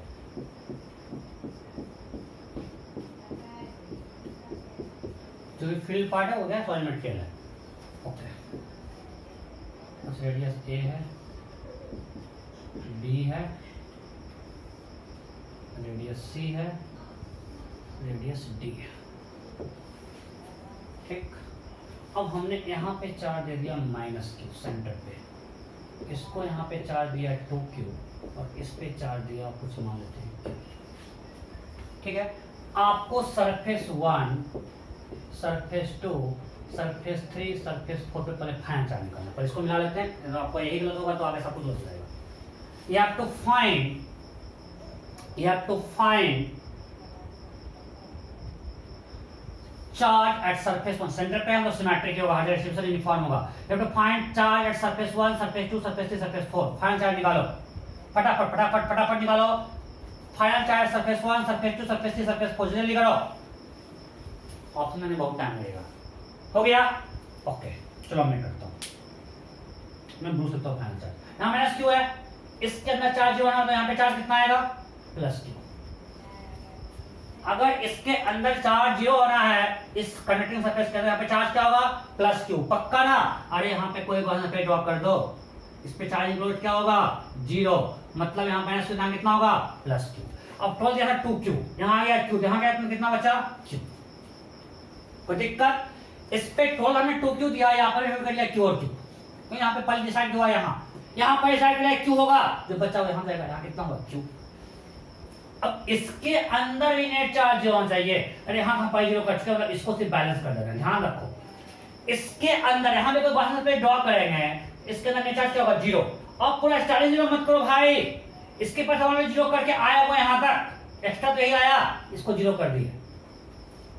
यहां तक हमने पहले जीरो कर दिया इसके अंदर, अब एक्स्ट्रा क्या है, सिर्फ ये इसको बैलेंस कर दिया -q डाल के। अब यहाँ इसके अंदर चार्ज क्या हो गया, जीरो।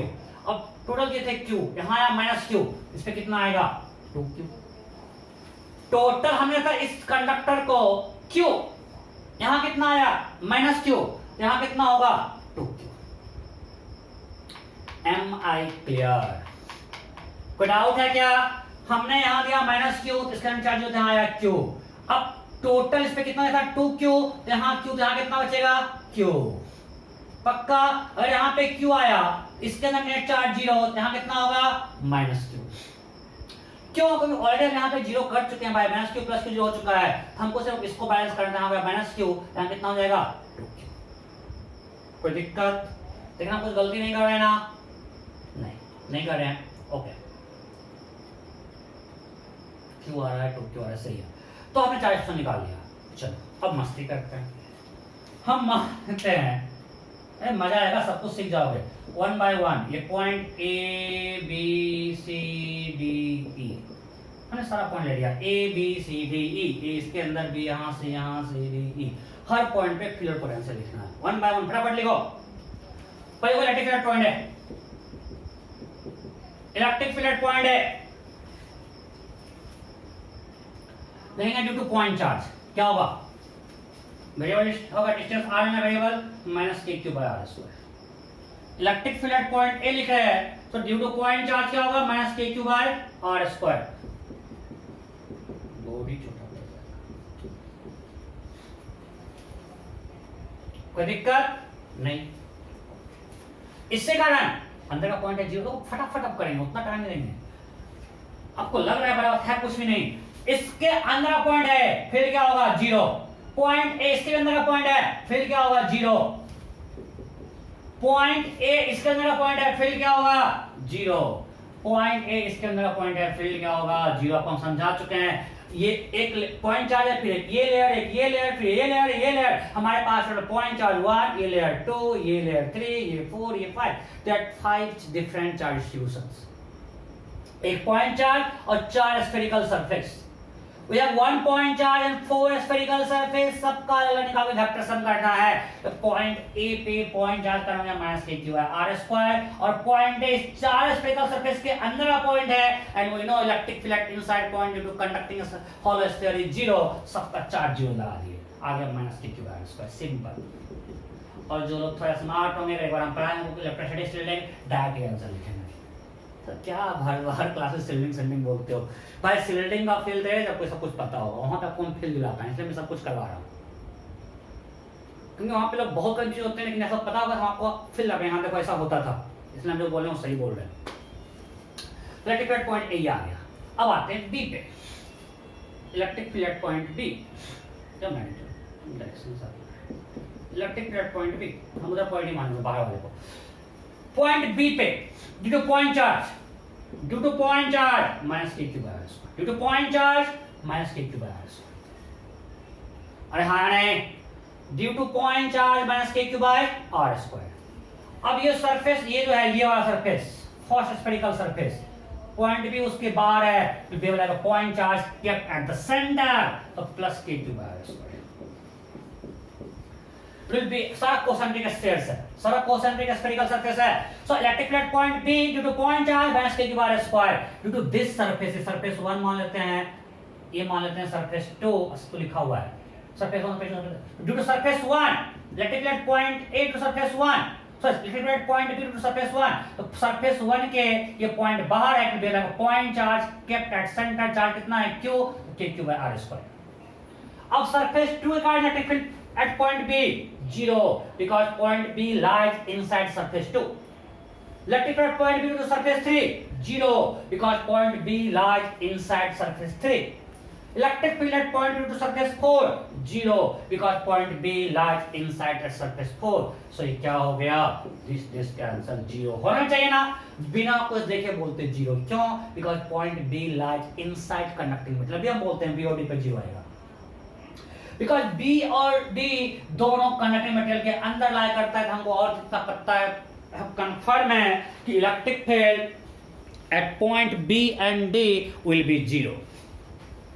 यहां 0 होना ही होना बिकॉज दोनों कंडक्टिंग मेटेरियल के अंदर है. ओके, अब आते हैं C पे. Electric at point C.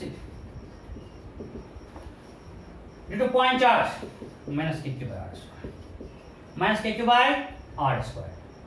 Due to surface 1 के बाहर का पॉइंट है, it will be like point charge. So plus यहां पे चार्ज कितना है q, तो plus k cube r square. कोई दिक्कत है नहीं. ओके, अब C पर ड्यू टू सरफेस का हमने C पे लिखा पॉइंट चार्ज पॉइंट ये लिख दिया.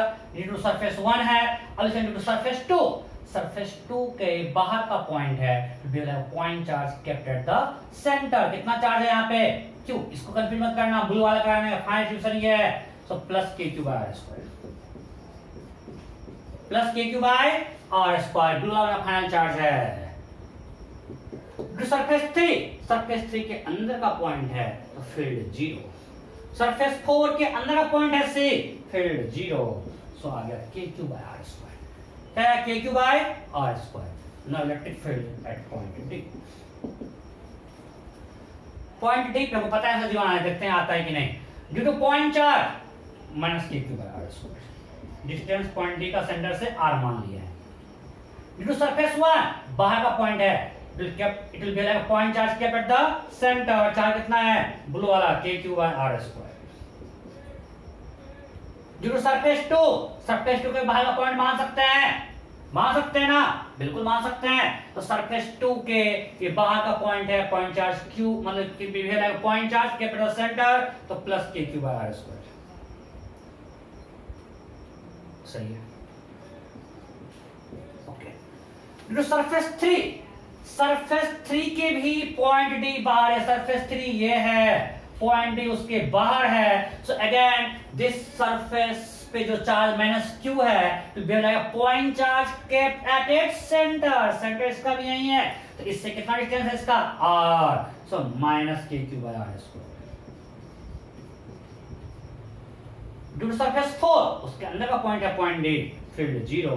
सारा cancel, minus plus cancel, plus minus cancel, 0 है. 0 आ रहा है तो सही है.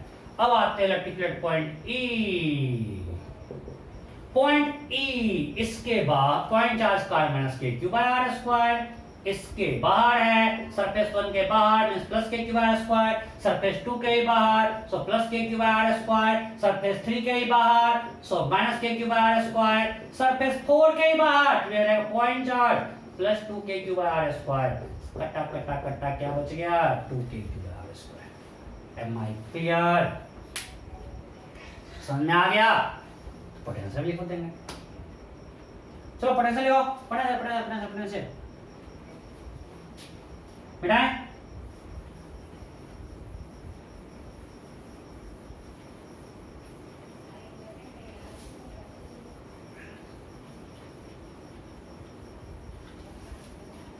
ओके, अब इसमें पोटेंशियल एट पॉइंट है. फटाफट जल्दी आप लोग सीख गए होंगे. ए पॉइंट पे जो point charge minus k cube आया. इस सरफेस के देखो, जब आपको लिखना नहीं आएगा तब आप क्वेश्चन करोगे. अर्थिंग कराएंगे, पोटेंशियल लिखना नहीं आएगा तो अर्थिंग कोई फायदा नहीं होगा. तो आपको ये सब चीज चार्ज आना चाहिए, इलेक्ट्रिक लिखना चाहिए, पर आपको सब कुछ आना चाहिए. सब बेसिक है, आपको चार्ज सब समझ पे आना चाहिए. इसके बिना कुछ भी नहीं होगा. उसमें आपको इलेक्ट्रिक फील्ड लिखना चाहिए, पोटेंशियल लिखना चाहिए, तभी आगे क्वेश्चन आप कर पाओगे. तो पोटेंशियल पॉइंट ए तो point charge minus k cube r. ये पॉइंट ए सरफेस 1 के अंदर है, तो सेंटर पे होगा वही होगा अंदर के हर पॉइंट पे. सो प्लस k क्यूब r. आप देखना मैं कुछ गलती ना कर दूं. पॉइंट ए इस सरफेस 2 के अंदर है तो जो सेंटर पे वही हर जगह, तो k cube r. Point A surface 3 के भी अंदर है भाई, तो जो सेंटर पे वही हर जगह, तो minus k cube r. Point A surface 4 के अंदर है, सरफेस 4 के सेंटर पे होगा 2k क्यूब r. वही उसके अंदर के हर पॉइंट पे होगा. आप तो गए. Am I clear? चलो बी पे लिखते हैं. देखो कॉन्स्टेंट अगर इलेक्ट्रिक फील्ड 0 है इसलिए पॉइंट बी. लिखा फटाफट. मतलब इसके बीच कोई पॉइंट ले सकते हैं बी में. Due to this point charge minus k cube r. Surface 1 के बाहर है, point charge kept at its centre. Surface 2 के अंदर है, तो जो इसके सेंटर पे होगा वही हर जगह होगा। तो सेंटर पे क्या होगा, K Q by B, because surface पे चार्ज Q है, फाइनल चार्ज ये है। सरफेस 3 के अंदर है, तो जो होगा सेंटर पे वही हर जगह होगा। सरफेस 4 के अंदर है, सब रिपीट हो जाएगा यहाँ से, दिस बस एक ही चेंज होगा। कोई डाउट है? कोई डाउट नहीं? देखो ये कट गया, कांस्टेंट आया कि नहीं आया? आया कि नहीं आया कांस्टेंट? आया यार, आया तो बिल्कुल सही है। चलो 0.6 फटाफट। अब तो आप लोग को बोर्ड हो गए होगे, बोर्ड हो रहे हो ना, आ गया तो बोर्ड हो गए। चलो ड्यू टू पॉइंट चार्ज, जो लोग को नहीं आया परेशान हो रहे हैं, माइनस के क्यू आया, बिकॉज 0.6 पर पॉइंट चार्ज के कारण डिस्टेंस आर है, तो के माइनस के क्यू आया। सरफेस 1 के बाहर है, तो रहेगा point charge, so plus K Q आया। सरफेस 2 के भी बाहर है भाई, तो इट विल रहेगा point charge, so plus K Q आया। Am I clear? सरफेस 3 के अंदर है, तो जो सेंटर पे वही होगा। सरफेस 4 के भी अंदर है, तो जो सेंटर पे वही होगा। बस ये कर जाएगा, तो आगे आप तो लिख लोगे। चलो धीरे लिखवा दो फटाफट फटाफट। जो point charge minus K Q due to surface 1 बाहर का पॉइंट है, ड्यू टू सरफेस 2 बाहर का पॉइंट है, चार्ज कितना है क्यू। ड्यू टू सरफेस 3 बाहर का पॉइंट है, का पॉइंट चार्ज। सरफेस 4 अंदर का पॉइंट, सेंटर पे वही हर जगह होगा। अंदर के हर पॉइंट पे सेंटर पे होगा। ये कट गया, ये कट गया, तो कांस्टेंट आया, कंडक्टिंग मटेरियल कांस्टेंट आ रहा है, कोई वेरिएबल नहीं है यहाँ पे यार, राइट। और जब ई पे लिखेंगे सब कट जाएगा, यहाँ से 2k क्यूब आया, क्या आ जाएगा 2k cube by r। Potential point is 2k cube by r, because ये सब तो ऐसे सेम रहेगा, आ जाएगा 2k क्यूब बाय r। और आप लिखना सीख गए हो। एक दे रहा हूं, फर्स्ट एक 2 पॉइंट में करवाऊंगा।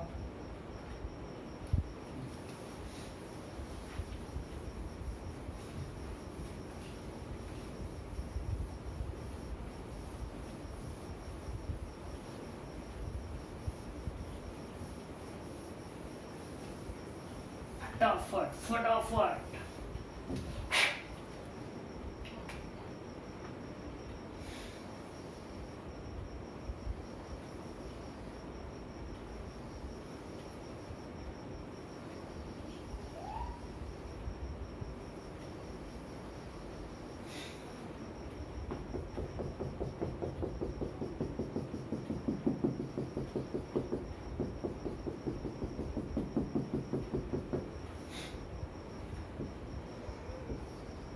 Radius A, outer B, C, D and E। ठीक है, आपको इसका रेडियस A, इसका रेडियस B, इसका C, इसका D, इसका E खुद से ड्रॉ कर लेना। A B C D E सबका रेडियस है। चलो यहाँ पे चार्ज देते हैं 2Q प्लस 2Q, यहाँ पे चार्ज देते हैं Q, इस पे चार्ज दिए हैं माइनस क्यू, इस पे चार्ज दिए हैं प्लस 2Q। ठीक है, तो आपको गलती करो आगे, पहले आप निकालो चार्ज सिस्टम, फटाफट करो फटाफट। You have to find charge on its surface, find charge on its surface फटाफट। आप 1 2 3 4 5, पहले आप सब पे चार्ज निकाल दो फटाफट फटाफट फटाफट। 5 के अंदर भी होगा बाहर भी होगा, नहीं चलो ऐसा वहां पे जरूरत नहीं पड़ेगा। चलो 5 6, 5 के अंदर बाहर दोनों पे निकालो, आपको हम दिखाते हैं, कोई फर्क नहीं पड़ता है क्योंकि थीन है ये, बट आप निकालो पहले अंदर बाहर निकालो। आपके पास 6 सरफेस है, इसका इनर, इसका आउटर, इसका इनर, इसका आउटर, इसका इनर, इसका आउटर। ये थीन है, इसका कोई थिकनेस नहीं है, थीन है। फटाफट फटाफट ओके हो गया। चलो मैं करता हूं, सुन लाता हूं। यहाँ 2Q, यहाँ कितना होगा माइनस 2Q। इसके अंदर नेट चार्ज यहाँ पे क्या होगा माइनस 2Q, और कितना देखे Q, तो यहाँ कितना 3Q, तब टोटल चार्ज Q होगा। हमने बाहर से दिया Q, बट यहाँ आ गया माइनस 2Q, यहाँ कितना होगा 3Q, तब टोटल चार्ज Q हुआ। क्लियर? यहीं पे लोग कंफ्यूज कर रहे हैं, अरे भाई इस कंडक्टिंग स्फीयर के अंदर नेट चार्ज क्या होगा 0, तो यहाँ अगर 2Q है सेंटर पे, यहाँ कितना होगा माइनस 2Q। हमने बाहर से दिया कितना q, टोटल इस पे q करने का कितना आएगा 3q। अब इसके अंदर भी जीरो, ये ऑलरेडी जीरो कर चुके हैं, 3q के अंदर जीरो करने क्या होगा माइनस 3q। हमने दिया कितना है माइनस q, मतलब यहाँ पे कितना होगा प्लस 2। तब यहाँ माइनस 2 क्या होगा यार, यहाँ माइनस 3q आ चुका है, यहाँ प्लस 2q बनेगा तो माइनस q होगा, फिर यहाँ कितना हो जाएगा माइनस 2q इसके इनर में, तो आउटर में कितना होगा प्लस 4q, तो टोटल 2q होगा। ठीक है समझो, हमने यहाँ 2q दिया तो इसके अंदर नेट चार्ज कितना होना चाहिए 0, तो यहाँ कितना होगा माइनस 2q, यहाँ कितना होगा माइनस 2q। ओके, अब इसके अंदर 0 कर दिए, बट यहाँ पे चार्ज कितना दिए हुए थे q, तो इस पे टोटल चार्ज q करने के लिए हम करना पड़ेगा 3 पे टोटल चार्ज q होगा, 3q माइनस 2q q होता है, तो यहाँ आ गया 3q। फिर इसके अंदर नेट चार्ज 0 होगा इस स्फीयर के अंदर, ऑलरेडी हम यहाँ 0 कर चुके हैं, इसको सिर्फ 0 करना है माइनस 3q। अब इस पे टोटल चार्ज माइनस q है, तो यहाँ कितना होगा प्लस 2q, तो होगा minus 3q plus 2q minus q, right. So यहाँ कितना होगा माइनस 2q, फिर यहाँ पे टोटल चार्ज 2q, तो यहाँ 4q, इनर में माइनस 2q आउटर में 4q। कोई डाउट? अब हमको लिखना है इलेक्ट्रिक फील्ड, चलो 2 ही पॉइंट पे लिखेंगे, ज्यादा नहीं करेंगे। एक ये पॉइंट ए है और बात है ये पॉइंट 3 पे लिखते हैं, ए बी है ये सी है, 3 पॉइंट पे लिखते हैं ए बी और सी पे। ठीक है, 3 पॉइंट लिखकर इलेक्ट्रिक पोटेंशियल फटाफट लिखो आप लोग। अब ए बी और सी पे फील्ड लिखो, ए बी और सी पे फील्ड लिखो, ए बी और सी पे यहाँ पे कितना होगा 7, 6 स्फेरिकल सरफेस और 1 पॉइंट चार्ज, 7 6 स्फेरिकल सरफेस और 1 पॉइंट चार्ज, 7 के कारण फटाफट फटाफट फटाफट फटाफट लिख लिए। अरे वाह आप लोग फास्ट हो गए। चलो ए पे लिखते हैं, due to point charge distance हम मानते हैं r, 2kq by r square, 2kq by r square, due to this charge. इसके A जो है सरफेस 1 के बाहर का पॉइंट है भाई, A जो है सरफेस 1 के बाहर है, पॉइंट चार्ज केप्ट एट, मतलब मान लो कि ना बताना पड़ेगा क्या, चलिए बात बता देते हैं कि माइनस 2q चार्ज है, इसका रेडियस कितना है, इधर इसका रेडियस a है और पॉइंट a यहाँ पे है, इसके साथ इसका डिस्टेंस r है, तो पॉइंट है इसके बाहर का पॉइंट, तो दिया है point charge kept at its centre, तो माइनस 2q यहाँ रखा है, उसका डिस्टेंस r है, तो फील्ड होगा minus 2kq by r square. Am I clear? So तो हमने इससे कारण यहाँ पे फील्ड लिख दिया, इससे कारण लिख दिया, इससे कारण लिख दिया।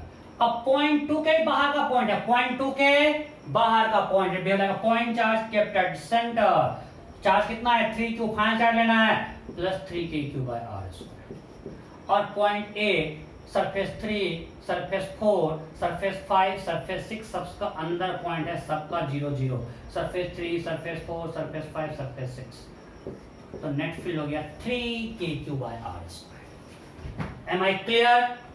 कुछ लोग अपना थ्योरी प्रपोज करना शुरू कर दिया, बट वेट करो, थ्योरी अपना मैं नहीं बनाना। कोई डाउट है? नहीं?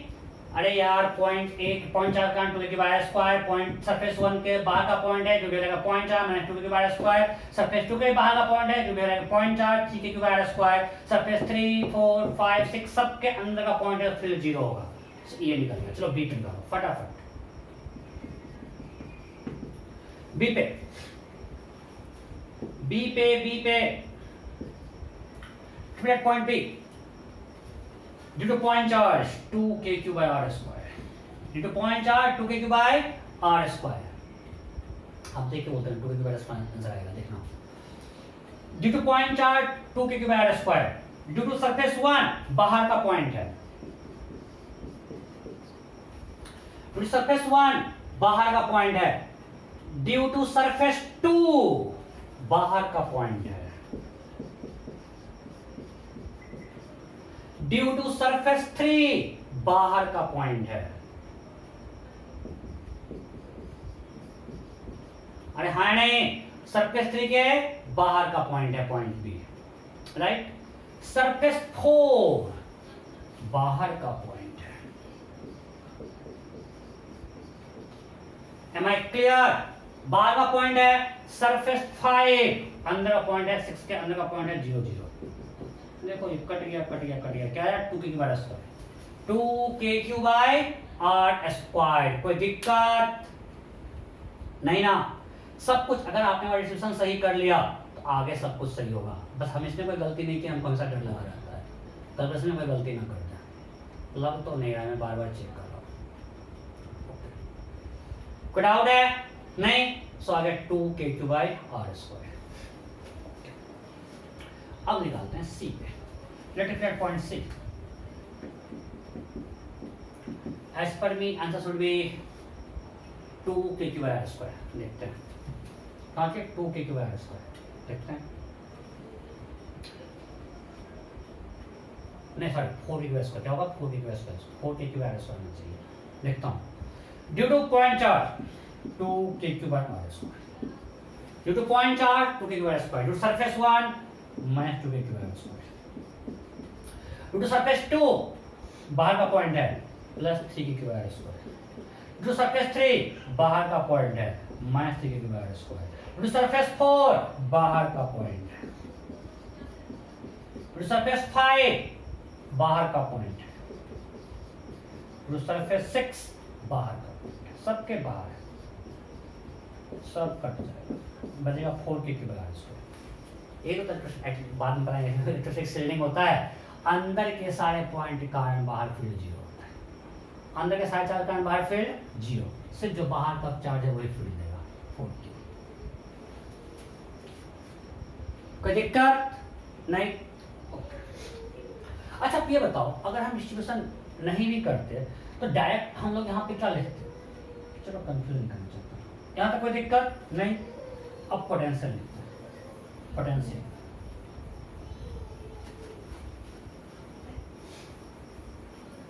पोटेंशियल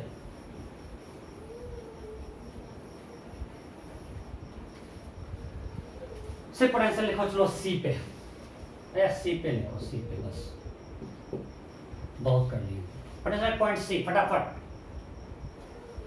इससे कारण बाहर का पॉइंट आंसर आएगा 4k क्यूब आना चाहिए, इसके बाहर का पॉइंट 2k क्यूब आया, इससे कारण बाहर का पॉइंट माइनस 2k क्यूब आया, इससे कारण बाहर का पॉइंट 3k क्यूब आया, इससे कारण बाहर का पॉइंट 3k क्यूब आया, इससे कारण बाहर का पॉइंट, इससे कारण बाहर का पॉइंट, इससे कारण बाहर का पॉइंट,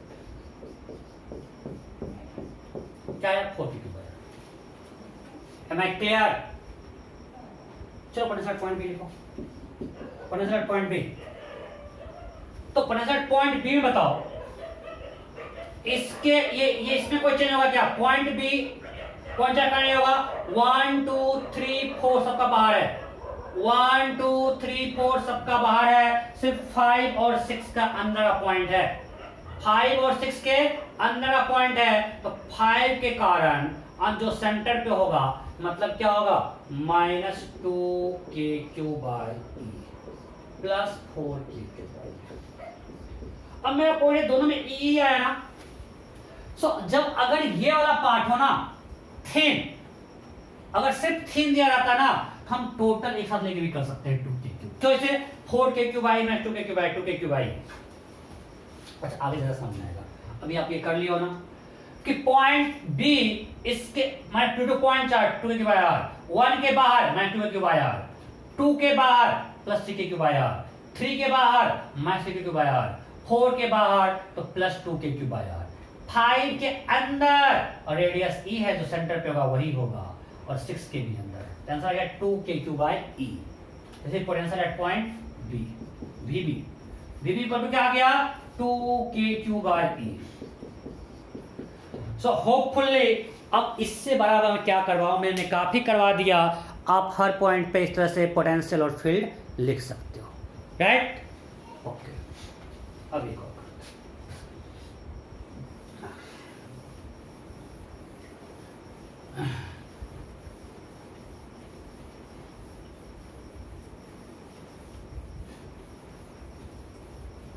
चलो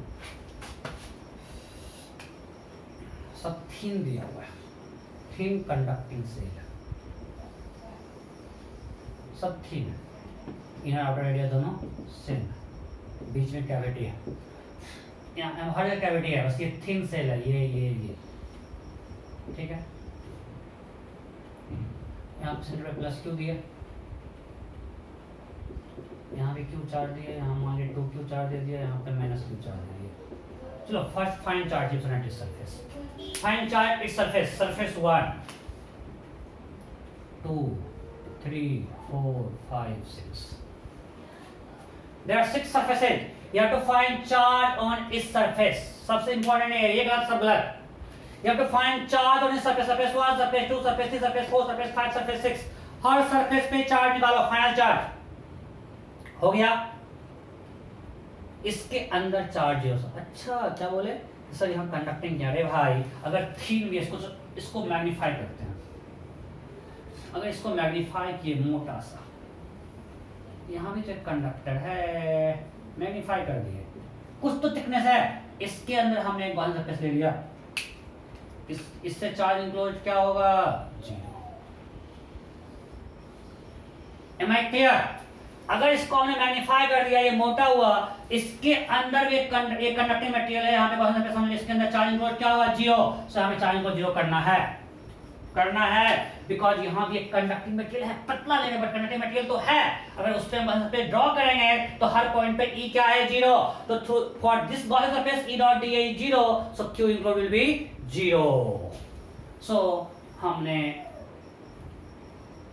देख लिया कि चार्ज इंक्लोज 0 होगा। तो यहाँ पे अगर प्लस Q चार्ज है, यहाँ कितना आएगा? Minus Q। टोटल चार्ज 0 हो गया। अब इस पर कितना है? Q, माइनस कितना आएगा? 2Q। यहाँ कितना होगा? Minus 2Q। टोटल चार्ज कितना था? 2Q। यहाँ कितना होगा? 4Q। यहाँ कितना होगा? माइनस 4। टोटल कितना है? Minus Q। यहाँ कितना होगा? 3Q। भाई क्या मजा आ गया। अरे यार अगर यहाँ Q है, इसके अंदर टोटल चार्ज 0 होना है, यहाँ क्या होगा? Minus Q। इस सरफेस पे टोटल चार्ज Q है, अगर यहाँ पे माइनस Q, तो कितना होगा? हो गया। फिर इसके अंदर टोटल चार्ज 0 करना है, ऑलरेडी यहाँ 0 कर चुके हैं, यहाँ माइनस 2Q करते हैं, 2Q माइनस 2Q 0 हो गया। इस सरफेस पर में कितना है? 2Q। अगर यहाँ माइनस 2, यहाँ कितना होगा? 4Q। तो टोटल चार्ज हो गया 2Q। अगर यहाँ 4Q, यहाँ कितना? Minus 4Q। Total charge minus 2, यहाँ plus 3Q। Am I clear? किसी कोई डाउट है? नहीं तो उसमें कोई मिस्टेक तो नहीं कर रहा हूँ ना? मैं हमेशा डरते रहता हूँ, कोई आप हेल्प करने वाले हो नहीं, मैं बार बार चेक करता हूँ, बार बार कुछ मिल नहीं रहा है, गलती बार पता नहीं क्यों समझा, ये निकल गया। चलो अब जरा नहीं, हम बस एक पॉइंट पे निकालते हैं। ये मानते हैं पॉइंट ए, और पॉइंट ए पे फील्ड लिखना है। पॉइंट ए पे फील्ड लिखना है, इलेक्ट्रिक फील्ड एट पॉइंट ए, ये लिखना। चलो आप लोग बताओ कितना? फटाफट फटाफट फटाफट फटाफट फटाफट फटाफट। ओके चलो अब मैं करता हूं। Due to point charge KQ by R square, pen भी जवाब दे रहा है, KQ by R square, right. Due to surface 1, बाहर का पॉइंट है, minus KQ by R square। Due to surface 2, बाहर का पॉइंट है, तो plus 2KQ by R square।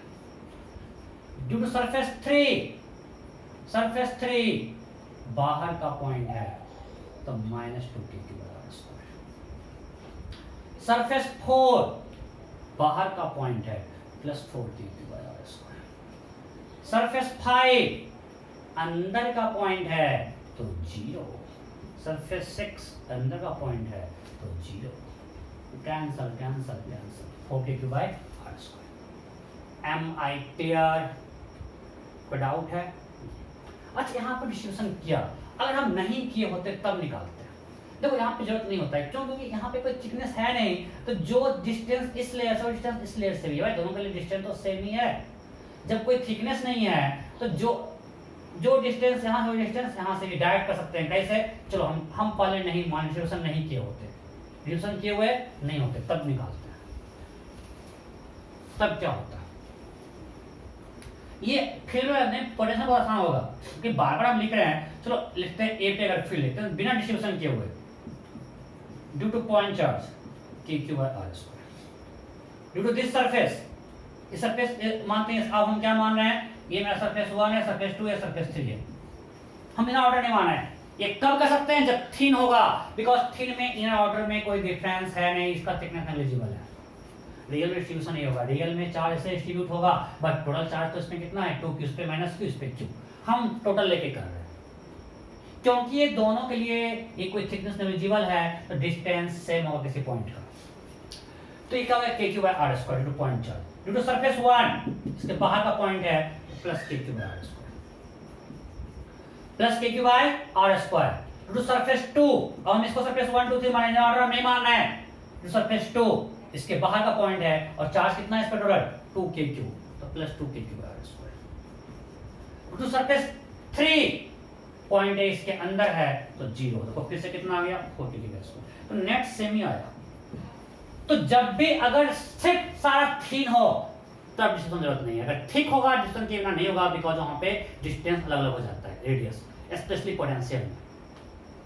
Specially क्योंकि फील्ड तो अंदर के पॉइंट पे 0, बाहर के पॉइंट पे kq/r² ही होगा, तो जरा मतलब है पोटेंशियल चूंकि डिफरेंस हो जाता है तो थिक में आपको डिस्टेंस करना पड़ेगा, बट थिन में डिस्टेंस के भी काम चल जाएगा। जैसे हम पोटेंशियल पॉइंट लिखते हैं पहले यहां से va, पहले डिस्टेंस करके लिखते हैं potential point a due to point charge, outside point है। हम पहले मानते हैं 6 सरफेस इनर ऑर्डर डिस्टेंस करके, और हम va लिख रहे हैं point charge kq/r due to surface 1 बाहर का पॉइंट है minus kq/r due to surface 2 बाहर का पॉइंट है, चार्ज कितना है 2q सरफेस 2 पे, सो 2kq/r। सरफेस 3 इसके बाहर का पॉइंट है और चार्ज है माइनस 2kq/r, मैं चार्ज है माइनस 2q तो माइनस 2kq/r। ए सरफेस 4 के कारण इसके बाहर का पॉइंट है तो हो जाएगा point charge plus 4kq/r। Surface 5 point A इसके अंदर का है तो जो सेंटर पोटेंशियल होगा वो यहां पे भी होगा। सेंटर पोटेंशियल कितना है, रेडियस कितना है इसका, कितना रेडियस है c, तो प्लस 5kq/r, सर प्लस कितना यहाँ पे चार्ज है minus 4q, so minus 4kq/c। Surface 6 plus 3kq/6 plus 3kq/c। Surface 5 और 6 के पॉइंट के अंदर है तो पोटेंशियल वही होगा जो सेंटर पे होगा, तो सेंटर पे कितना होगा इसके कारण माइनस 4kq/c, इसके कारण प्लस 3kq/c। तो देखो ये कट गया, ये कट गया, ये बच गया।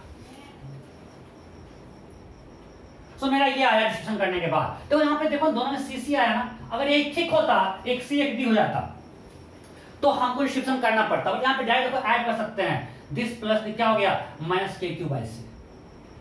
इसलिए मैं बोल रहा हूं कि चूंकि ये C और C दोनों पे आया, अगर ये थिन है तो, अगर ये थिक होता तो इसके लिए कुछ 5 के लिए C होता, 6 के लिए D होता, तब तो मेरा काम नहीं चलता, डिस्ट्रीब्यूशन करना पड़ता। बट अगर हम डायरेक्ट लिखें नॉट डिस्ट्रीब्यूशन किए सिर्फ 1 2 3 मान के, चलो बताओ va